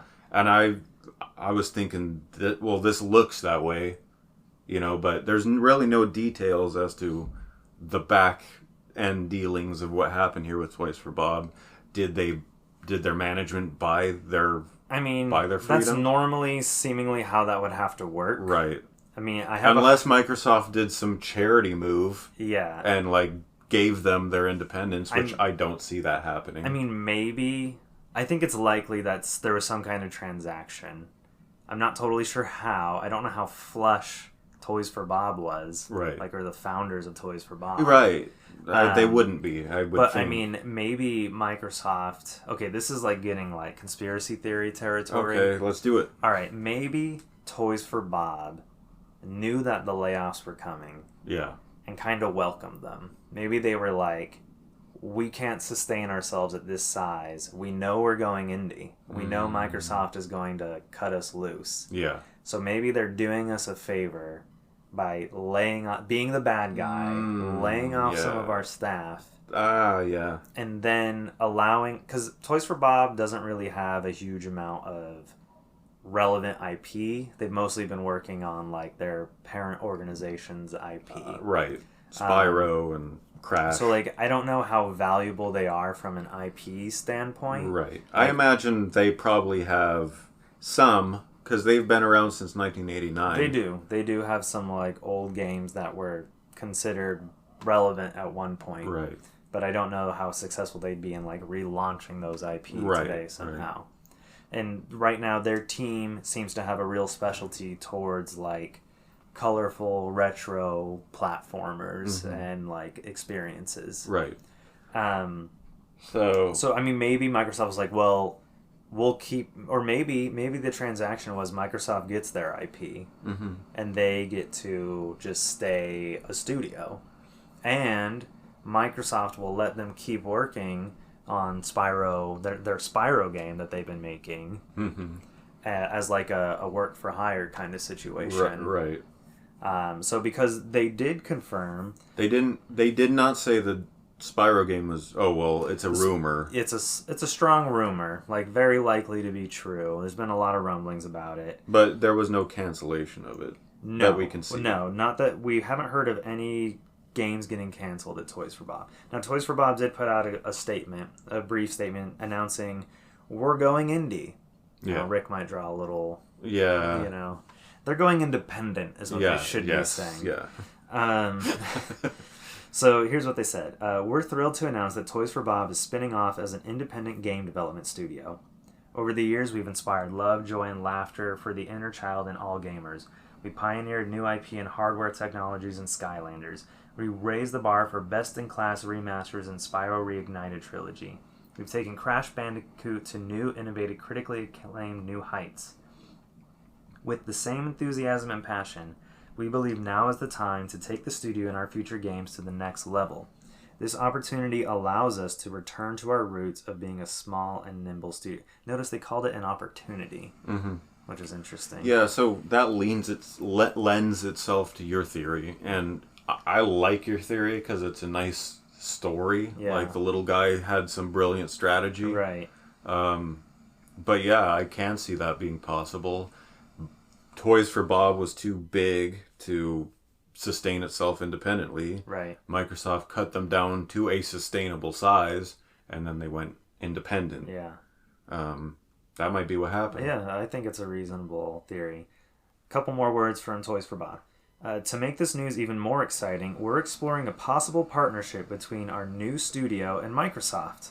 While we're in the early days of developing our next new game, and a ways away from making any announcements, our team is excited to develop new stories, new characters, and new gameplay experiences.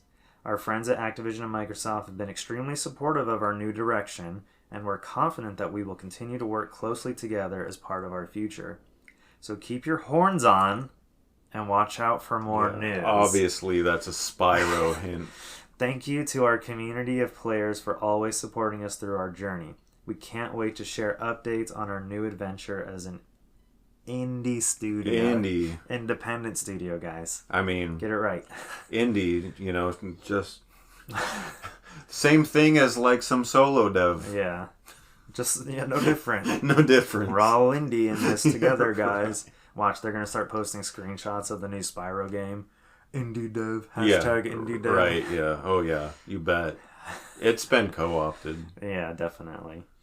So yeah, they're going to continue to be working with Microsoft. Strong hints that they're working on a new Spyro game. And which is, I'm happy to see that no contracts were cut. Right. As far as we can tell. Their game is still going. Yep. Even though they're not owned anymore by their parent company. There was obviously an amicable split. Yeah. And they get to keep working on their Microsoft titles until they're done, and then they'll probably be totally independent from Microsoft. Or who knows? I don't know.